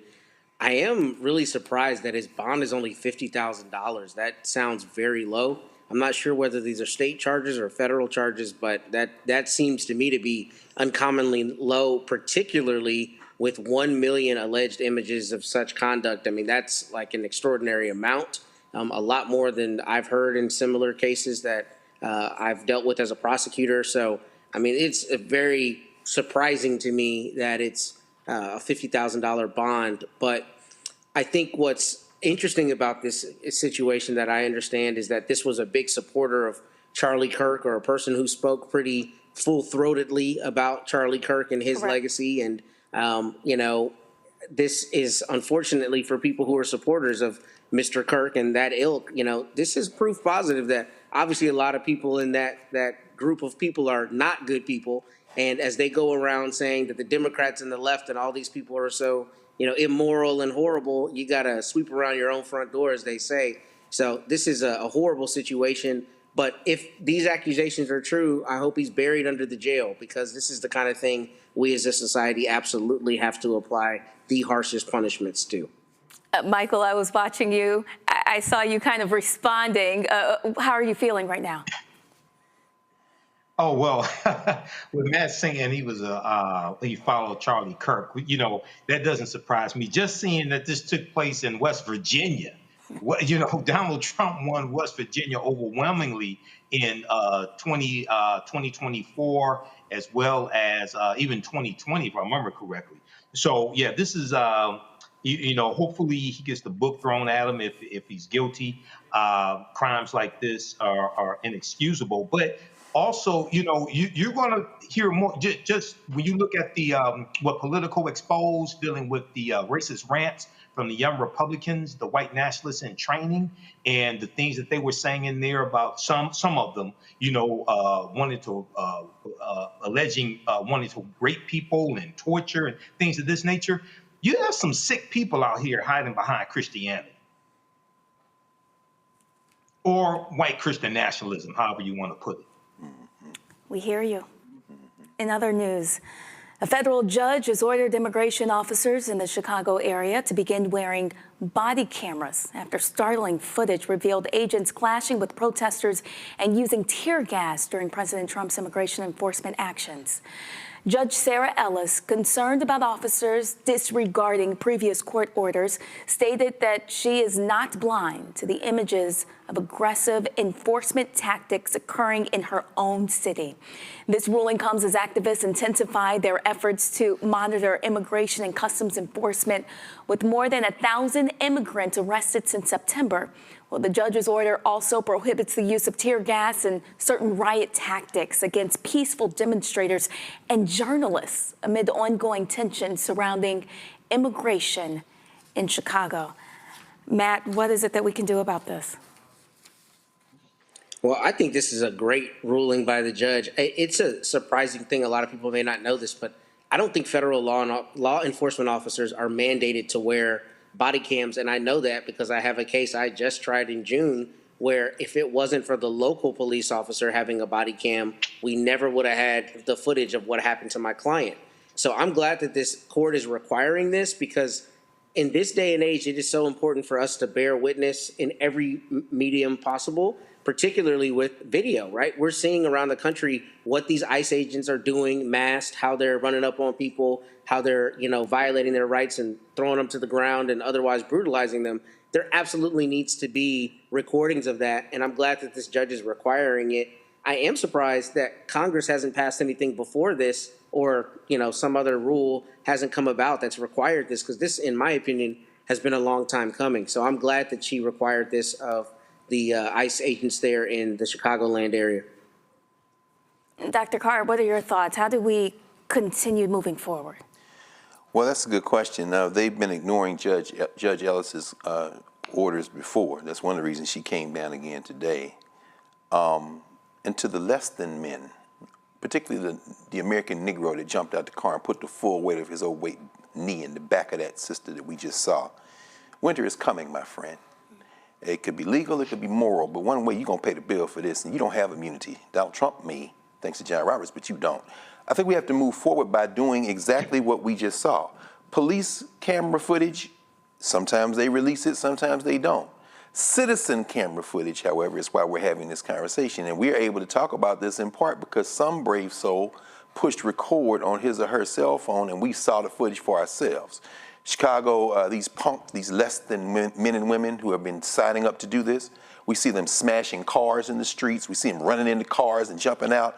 But guess what? We see them. So police body camera, I agree with Matt. Do it. Got to do it. But let's not rely on that. When you see something going down, you whip out your camera. Because all of this is evidence for when the administrations change, when the government changes, and when you boys and girls going to get brought up on charges. And we're going to have this evidence because we took it, not the police. And Michael, what are your thoughts surrounding this? How does history impact our decisions now, and how do we use that to make decisions in the future?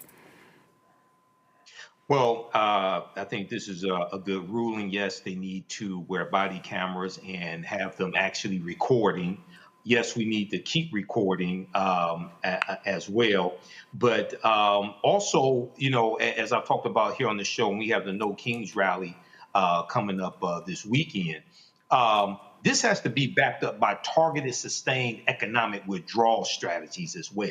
Dr. King taught us that we have to always anchor our external direct action with the power of economic withdrawal. So there has to be a concerted effort to target those corporations that help finance Republicans and put them in power, help finance Donald Trump. Two of them are Core Civic and Geo Group, two of the largest owner-operators of privatized prisons in the country that donated to Trump's campaign back in 2016. They donated to him as well as 2024, and they have lucrative contracts to house the migrants who are being arrested by ICE right now. Okay, so the same privatized prison companies that African Americans protested against are some of the same ones that have contracts to house these migrants today. So we have to understand that this all comes together, the mass protests, but also the targeted, sustained economic withdrawal strategies as well. Michael, thank you. Matt and Dr. Carr, we appreciate your thoughts. And Roland Martin Unfiltered will be right back here on the Black Star Network. Said the quiet part out loud. Black votes are a threat, so they erased them. After the Supreme Court gutted the Voting Rights Act in 2013, Republican legislatures moved fast.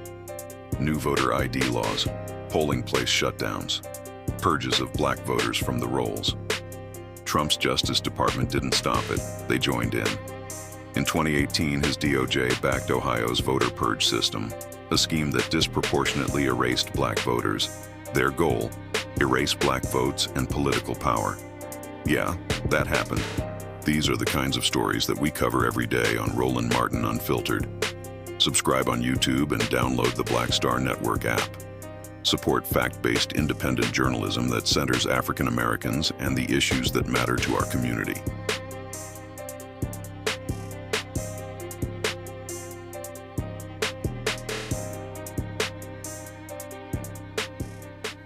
This week on The Other Side of Change. Book bans, anti-intellectualism, and Trump's continued war on wisdom. This is a coordinated backlash to progress. At the end of the day, conservatives realized that they couldn't win a debate on facts. They started using our language against us, right? Remember when we were all woke and the woke movement and all that kind of stuff?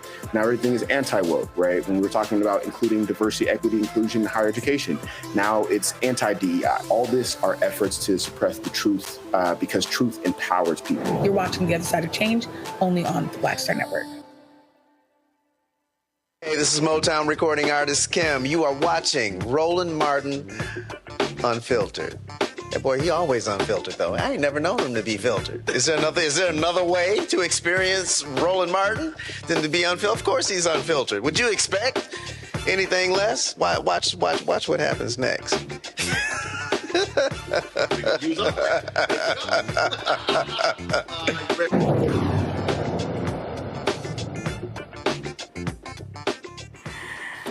All right, Wake Forest University will name a residence hall in honor of Larry and Beth Hopkins, two trailblazing alumni with deep ties to both the university and the Winston-Salem community.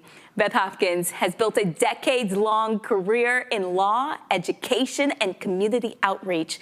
She also made history as one of the first two black female residential students at Wake Forest.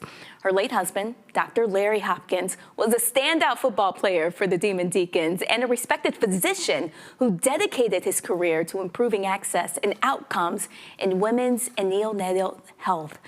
Naming a building on campus, particularly a residence hall, is one of the highest honors that the university can bestow.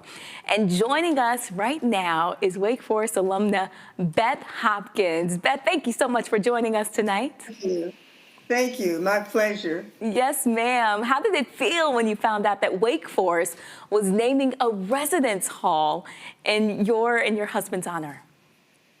I shared with my friends that I received a call early in the day that the president of the university needed to speak to me.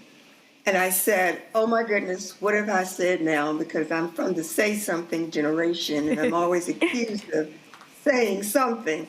So when she called the president and said that they were naming a residence hall after my husband and me, I was totally speechless.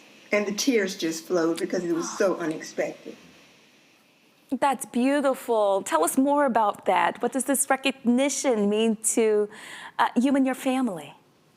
Well, it means a whole lot to my family and also to the students who were in school with me, because even though Larry's and my names are at the top of the building, it really represents people who came before us and made the sacrifice, people who came before us and laid the foundation. And collectively, the students and I made a change at Wake Forest for the greater good.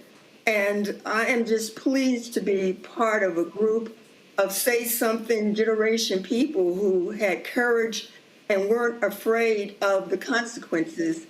Because, at that time, we thought that we were revolutionaries. We had the afros that were 3 feet high.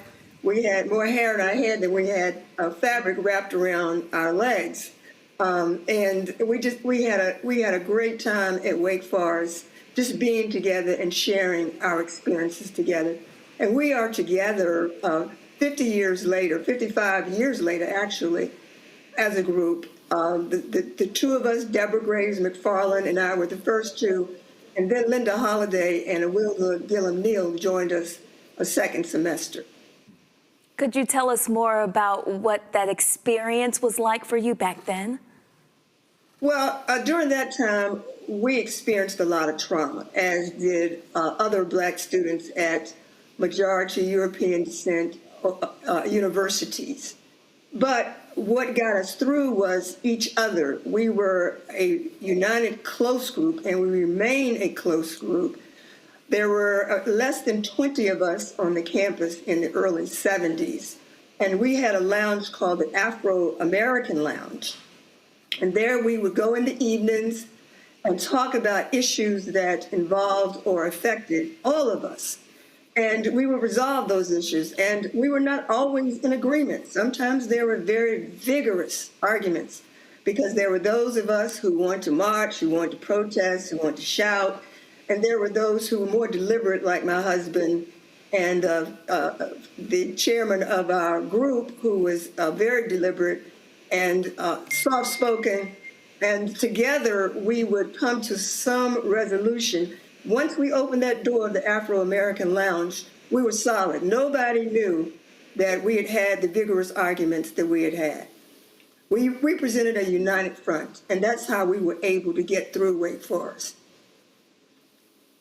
Let's go ahead and bring the panel in now, and let's discuss this. Dr. Carr, you work on a college campus right now. Talk about the honor that this is. Well, I mean, like you, and thank you for asking those questions about context, because, and thank you, Professor Hopkins, because you all not just pioneers in many ways, almost like mythological creatures. Do I have it right that you were an Asian studies major when you were in school? Yes, Hindi was my foreign language. Okay, because the idea that coming out of those Black schools, both of us graduated HBCUs, and being that first kind of tip of the spear group to move in that space, I guess I'm curious as to, and I guess I understand also you were the first Black homecoming queen. So in other words, what is it about Wake Forest, and then by extension these white schools, that y'all were trying to accomplish? And then you come back and we understand that you spent a career at the law school teaching law after you went and got your JD.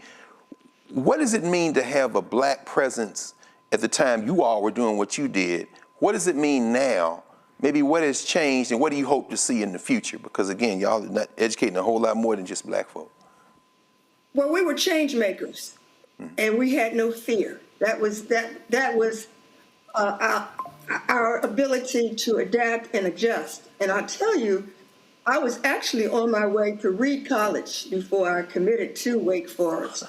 And two very dear friends of mine, one from Richmond, a childhood friend, and another Wake Forest student, came to my house in June before the fall in which I enrolled and said, Beth, there are less than 15 Black male students on campus. There are no Black women who live on campus. And Wake Forest is actively recruiting women who can compete academically. And so we were affirmative action recruits, but we were academically prepared. And let me say right here that one of the things we had to fight was faculty resentment about us being there. for some reason, they thought that teachers would send us to any school that would cause us to fail. Failure was not an option for us. We were all, again, united in sharing information about professors and who could give you a fair shake and who would not. Now, my parents are HBCU graduates. They attended and graduated from Virginia Union University in Richmond, Virginia. And so I was on my way to Reed College. These two buddies of mine come by and say, look, you need to come to Wake Forest. And I thought about that, and I said, oh, snap. Reed College doesn't have a football team. I'm going to Wake Forest. And so that's really the story of how I matriculated to Wake Forest. I didn't get into the school until July before my fall year because, as I said, I was on my way to Oregon to go to school. Wow. But in terms of what that means, it means that we always have been change makers. We are always fighting for the greater good. And that fight cannot stop. We have to keep going. In spite of what's happening nationally or globally, we have to remain hopeful. Because I think it was Victor Hugo who said something about hope being written on the brow of every person. And that's what we have to continue to remember and stop complaining. Let's get it together and let's go forward. That's what being on a historically white campus means to me, that we're there. We fought for being there. We knew that we were supposed to be there. We knew that we were supposed to exact change. And Professor Hopkins, your story is so inspiring. Michael, what type of notes can we take away from her? Perseverance, understanding, the civil rights movement, and the what she's saying kind of reminds me of the Cosby Show, where you had Cliff and Claire, who were from that civil rights generation, and they were trailblazers, and then the children were kind of a disappointment. They didn't have that same fire and desire. But the quick question I had was, how did you go from the Asian studies major to going to law school? How did that happen? Well, okay, that's a very, very good. I actually decided at 12 years old that I wanted to go to law school. Wow. And I was actually interested in diplomacy. And I thought that being a lawyer and being able to serve were in syntax with one another. And being in the diplomatic corps, I thought also that was an opportunity to serve more globally. But in the meantime, I got married. I got married my senior year, December of my senior year. Wow. And my dad was not a very happy camper. He thought that I was not going to finish school, and I said, no way. But see, I was involved in civil rights because my parents were involved in civil rights. They laid the foundation. They were the role models for us. So at 12 years old, I was marching on the Holiday Inns, the Dairy Queens, the libraries. We couldn't even go to a library in Petersburg, Virginia. And of course, there were no tennis courts we could play on, and no swimming pools. And thank goodness there was Virginia State College at that time that had tennis courts and a swimming pool for us to learn how to swim. So it was just a struggle being in Petersburg.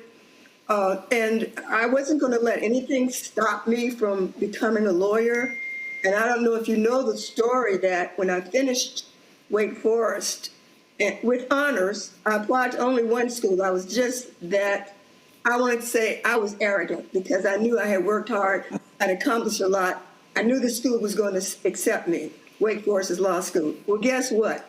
The school said, no, you can't come here. And I was a little immature. I was mad with God because I told him, I said, look, you know that I wanted to be a lawyer ever since I was 12 years old. What's going on here?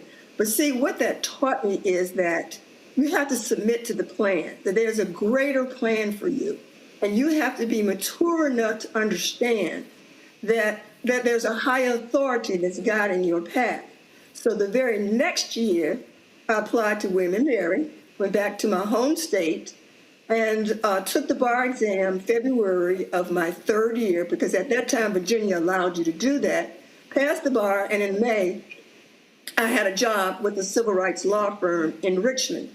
And I had the beautiful opportunity to work with Oliver Hill, who was a civil rights icon, and one of the lawyers on Brown versus Board of Education. Now, had I gone to Wake Forest's law school, I would not have had that opportunity. And also, Justice Thurgood Marshall was Oliver Hill's law school roommate. So I had an opportunity to meet Justice Marshall. So there was the grand plan right there, and the rest, is historical. Brittany, do you mind? I just got to ask. When you worked with Oliver Hill, so that means that you knew Spotswood Robinson. These are the legends. These are the legends. So the only question I just want to ask you a quick question, Prof. I know you wrote that chapter in the history of Wake Forest, and that's an important chapter. But we got to know, when is the memoir coming out? Because, see, this is a story we need. You worked with Oliver Hill. Come on. We need that, Yes. Yes. I mean, you can't even imagine what it's like working with an icon. No question. He was so brilliant. He was so invested in the community, and he loved the law. And the stories he used to tell, especially the Farmville one, because the Prince Edward County case is the case that he connected to Brown versus Board of Education. Yes, ma'am. And he told the story about how he was near the county working on retirement cases for Black teachers, because at that time, Black teachers' retirement incomes were not the same as people of European descent. And so he got this call from, as you know, Barbara Johns, the teenager who led the student strike against the Moton High Farmville School. Yes, ma'am. And she said, Mr. Hill, you got to come and see what we have to put up with every day. And Mr. Hill said, no, I really can't. I'm tied up with all these cases with the Black retirement teachers. I just don't have the time. She begged him. He went to Farmville, and he said that his heart was broken when he saw the condition of the schools. They had buckets to catch the water. They had parents chopping firewood so the kids wouldn't freeze during the wintertime. And that's when he decided to take on the case and bring the Farmville case to Brown versus Board. And as you know, following that case, Farmville schools shut down and didn't have any schools for Black children for about 5 years. They were called the Lost Generation.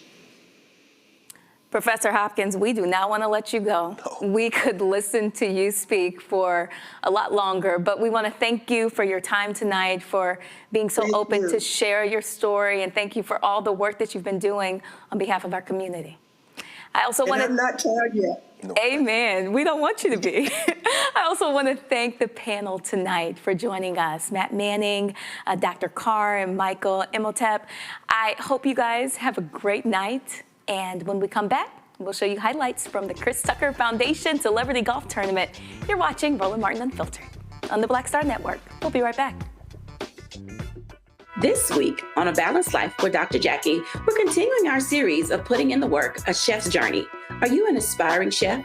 Someone who already has a business, trying to figure out what your next steps will be, who to talk to, and how to get there? Well, on this week's show, our great guests and wonderful chefs will talk to you about what it means to discover your purpose, your why of being in the kitchen, and then knowing how to put a business together. The menu controls everything. The menu determines everything.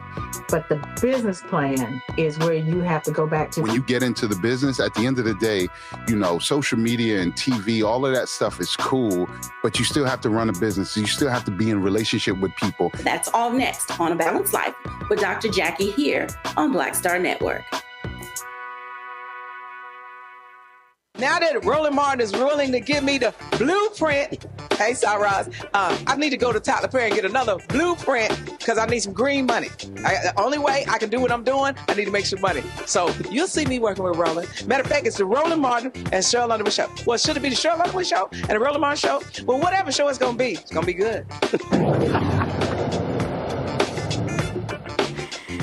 Now, if you know anything about Roland, you know he loves golf. Earlier this month, Roland attended the Chris Tucker Foundation Celebrity Golf Tournament in Stockbridge, Georgia. Here's the recap.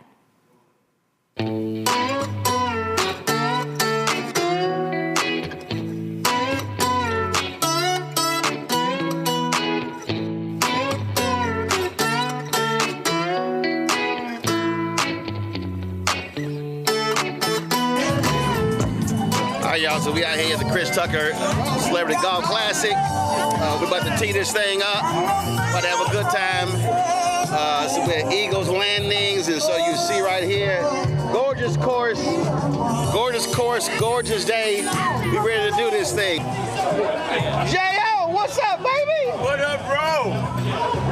What's going on, baby? Did you bring up golf balls? Because, you know, left, right, water.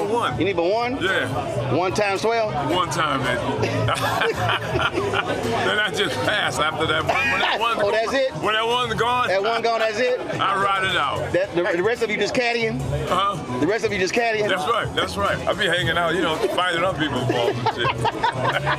Bro, for me, man, to see all the people who participate who I don't know your name, I love you. Thank you. Roland, I love you, man. You teach us what's going on. Give it up for Roland Martin. That's a smart black man right there. I wish he was in school with me. I'd have cheated over his ass.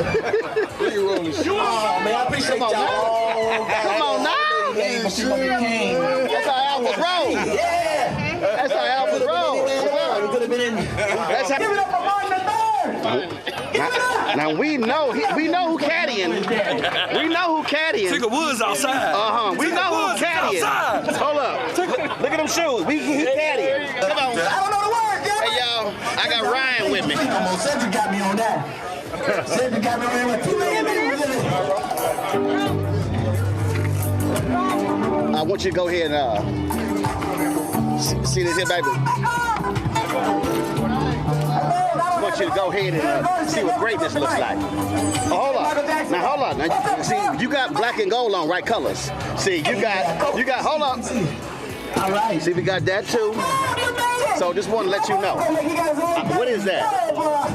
What is that? Come on, man. My rich friends are here. You need to get your tattoo money back. You need to get your money back. Hey, shout out to the news.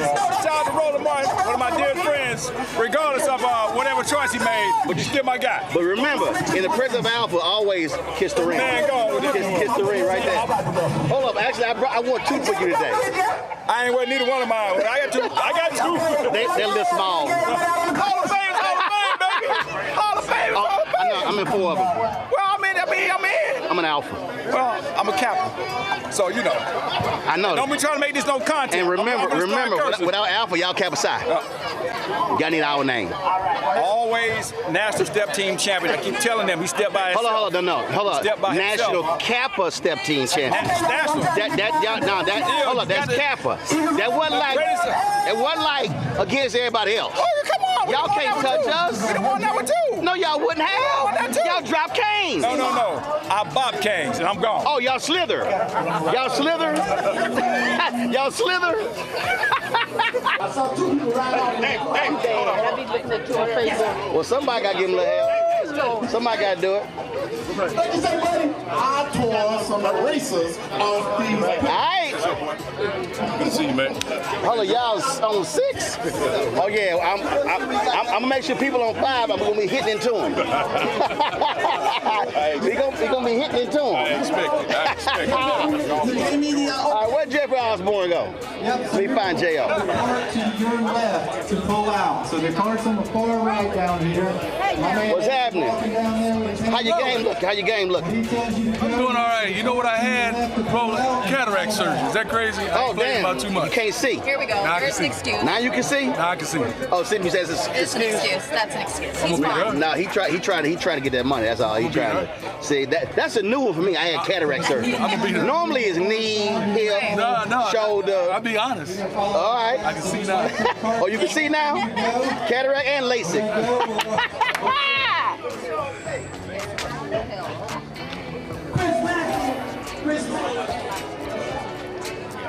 You ready to do this? A whole day, every day, and twice on Sunday. Somebody got to do it. What's up, baby? I'm just chilling. What's going on? My man Slow. All right, good to meet you. We're going to do a little something. I hear you. You know. See, I've been on this man here since Jesus. How you doing? Good. Y'all good? I'm good. All good. Hey, we go back a ways, boy. You know. Hey. Wait a minute.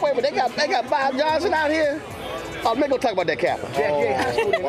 JY, come on, JY, baby, always. No, I'm actually in Dallas at the golf tournament. Yeah, I'm in Dallas at the golf tournament that day. All this white. You caddying? I'm doing. What you all this white look like the Augusta caddy or something. What's going on, man? What's happening? You know what they say. In Augusta, look at him. always be white and the caddies will always be black. Look at him. Look at him. Got the shoes, the socks. Oh, look at him. I'm advertising for MJ now. Yeah, I can tell. you got a branding deal. What's up? Look at him. What's going on, man? What's going on? You good? I'm real good, man. I can't complain. Ain't nobody gonna listen anyway. Yeah, look like an MJ billboard. You know what? Hey, look, we gotta play it however we can play it. I got his shoes on. Yeah. The only way you can do it. Yeah. Hey, ain't no Yep. Right. You wearing the 23 as well? Man, from head to toe. Oh Lord. Hey man, Grove 23. When they open back up, we right there. You getting a check to wear it. I ain't wearing nothing for free. That ain't gonna happen. What the pimpin' there say? I don't sing for free? No, I ain't gonna do it. No. I ain't gonna be no billboard for free. Well then MJ, if you see me right now, get Roland Martin to check him and get him this gear. So I concur. Me too. I concur. Because I wear Roland Martin unfiltered gear. I pay myself. See, you a bad brother when you can get your own gear and sponsor yourself. Like you a bad brother. That's how we do it. This is how we do it. Yes, sir.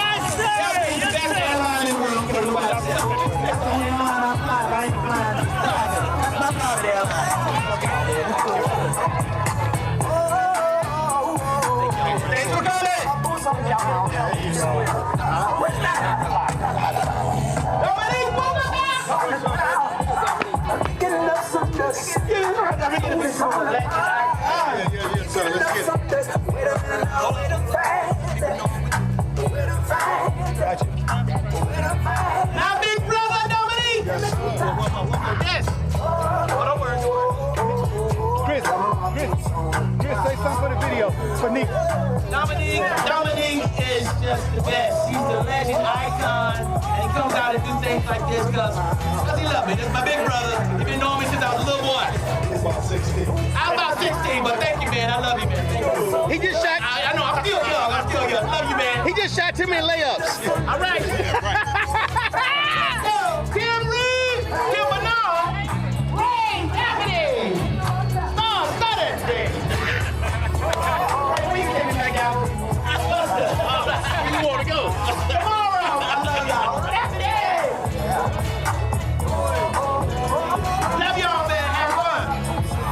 Y'all going to lake? Yeah. Lake. Okay. Lake. Come on, keep it moving. We got to keep it moving. Let Dominique go. He's married. Let him go. Let Dominique go. He's married. Keep it moving. I got it. Hold on. Hey, I can't wait to meet the baby. Love you, man. Love you too, brother. Frankie and Beverly is made. Stay home, my other brother. Love you, man. Have fun. I see y'all out there. All right. I see y'all. Love you, man. Love y'all. Roll out. Yeah, get on that flyway signal. Thanks for coming out. Thank you, man. Thank you. Appreciate y'all, man. Yes, sir.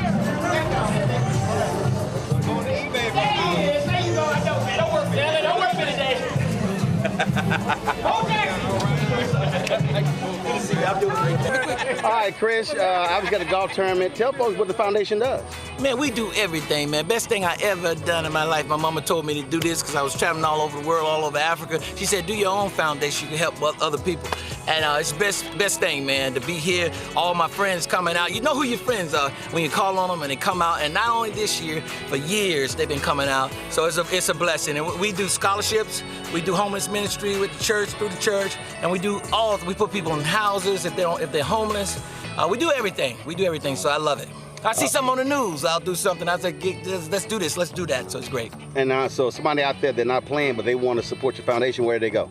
They go to the ChrisTuckerFoundation.org, something like that. But it's easy to find, And last question, I have video from the George Lopez golf tournament when you put a ball on the patio. Has the golf swing improved? It's gotten better. They wanted me. I was supposed to play yesterday at the tour championship down in Eastlake, but I hurt my toe. Everybody know about that. So I had some, and I had to go to church. So, but I'm an excellent player. Excellent player. So that's why you were not in the tour championship. Enough questions. It's over with. All right. That's it.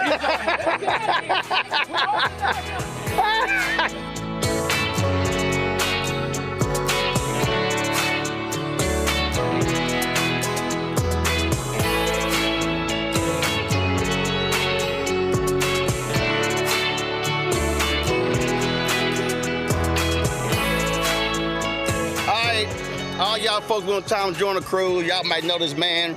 Remember the light-skinned versus dark-skinned people, the super soakers and everything? This is my man Lonnie. Man, how you doing? I'm doing good, man. Everything's going great. We're launching a couple of new companies. One, both based on my inventions. I invented a new engine that converts heat to electricity, and it'll operate on low temperature heat. Our major investors in oil and gas company who decided that just 20% of the abandoned oil wells where they've gotten all the oil out, just the low temperature heat there could supply all the U.S. power needs. So we've got the technology that can do it, so we're excited about that. We invented a new battery that will allow an electric vehicle to go 600 miles on a charge instead of 300, so we're going to double the range of electric vehicles. We're changing the game. So what do you do at home? You sit around and just think of shit?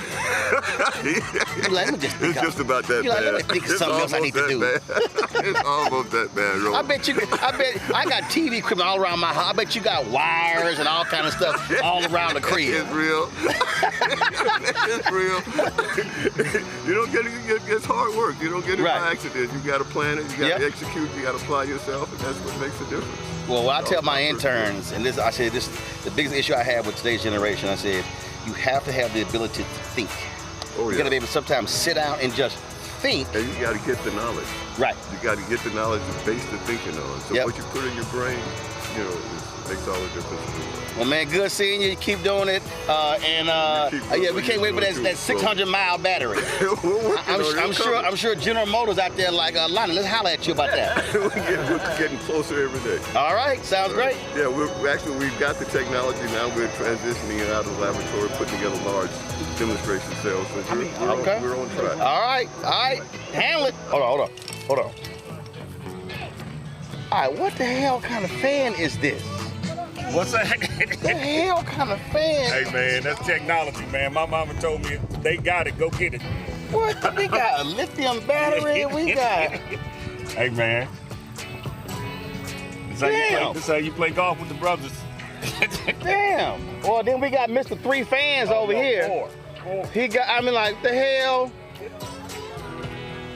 Hey, in a while, I'm a part of the brothers. I only play them days in a while. Yeah, but, I mean... This ain't your grandpa. It's a light day. This ain't your grandpa New Orleans I mean, we got a fan behind for the back of your head. Well, we got one for your thigh. We got misting. Like what? This is what we do.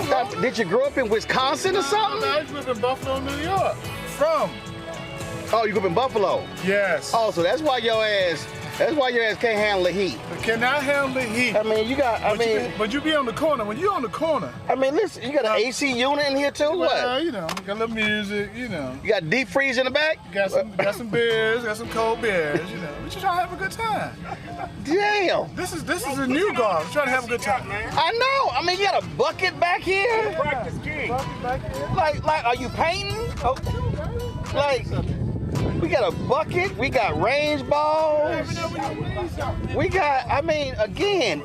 You never know when you're going to need something. Literally got. If you're going to need something, I got you. I got you. If you need something. That's right. Right. I mean, I'm just saying. You never know when you're going to need something. He got a little Saints logo, little NFL alumni. This is how we do it in the A, baby. He got 4 fans in here. Yeah. Tell me they ain't that hot. Man, they got fans on the ground. I got fans in the car. And air conditioned. Huh? It's air conditioned. Thank you. And he got covers in case it rains. Hello?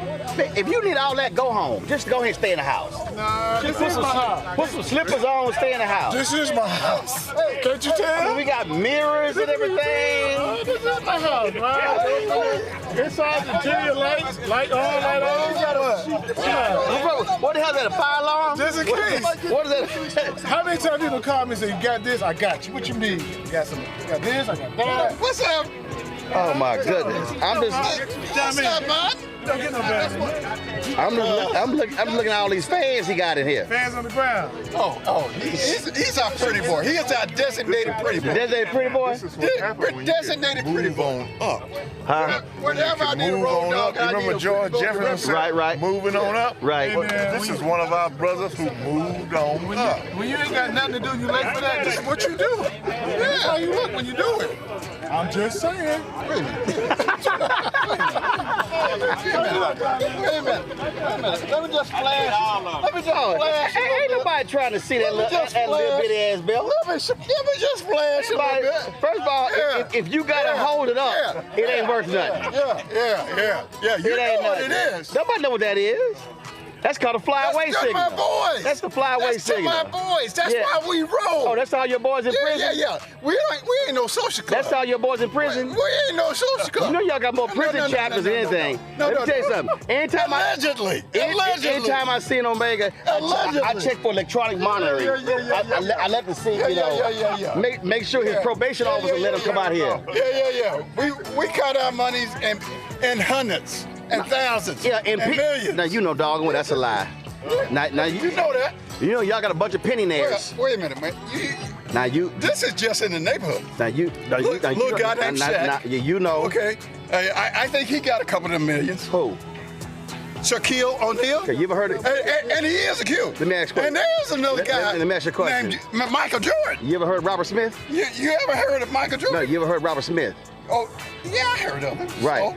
And? He's an alpha. Yeah, okay. Yeah, go sit your ass down. Yeah. So you right. So if you take Michael's money and put it with Shaq's money and all the rest of y'all money, y'all still can't eat Robert Smith. Like, go sit your ass down. You can't. Wait a minute. He got $9 billion. You can't. Y'all ain't good. Y'all ain't good at counting. Last I checked, we got a Super Bowl champion too. Who? The one that just won the daggum Super Bowl. Yeah. Jalen Hurts. Do you know how many? Jalen Hurts. Do you know how many historic alphas we got that won Super Bowl? Super Bowl. First of all, Super Bowl champion. Hold on, which NFL player outside of Tom Brady has the most Super Bowl rings? If you gonna brag, motherfucker, you ought to know the name. Which one? Which one? You ever heard of Charles Haley? Man, that's so old. No. But how many rings he got? That's old though. And you know what he is? That's an alpha man. Go and sit your ass down. You can't out-talk me. You can't out-talk me. John, where you go? You better retire. Did you just proudly yell that Thurgood Marshall was an Omega? Did you just say Thurgood Marshall was an Omega? Did I just hear that right? No, hell no. Did you just say that Thurgood Marshall was an Omega?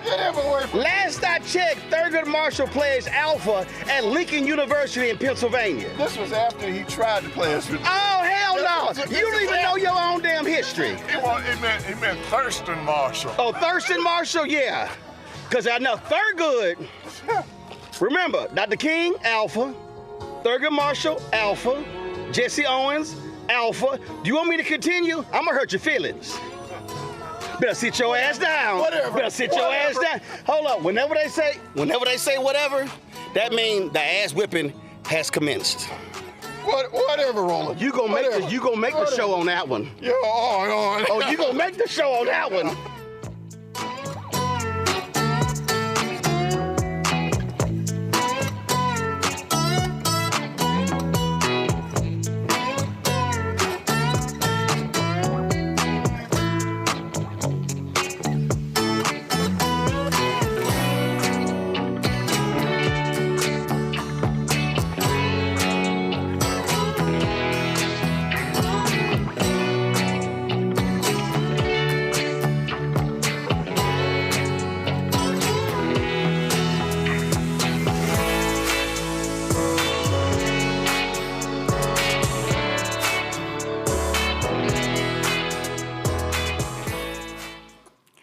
Well, that does it for us here. We want to thank you for watching Roland Martin Unfiltered tonight. If you want to support the work that we do, join the Bring the Funk fan club. We need your support to continue the work, sharing news that impacts Black America.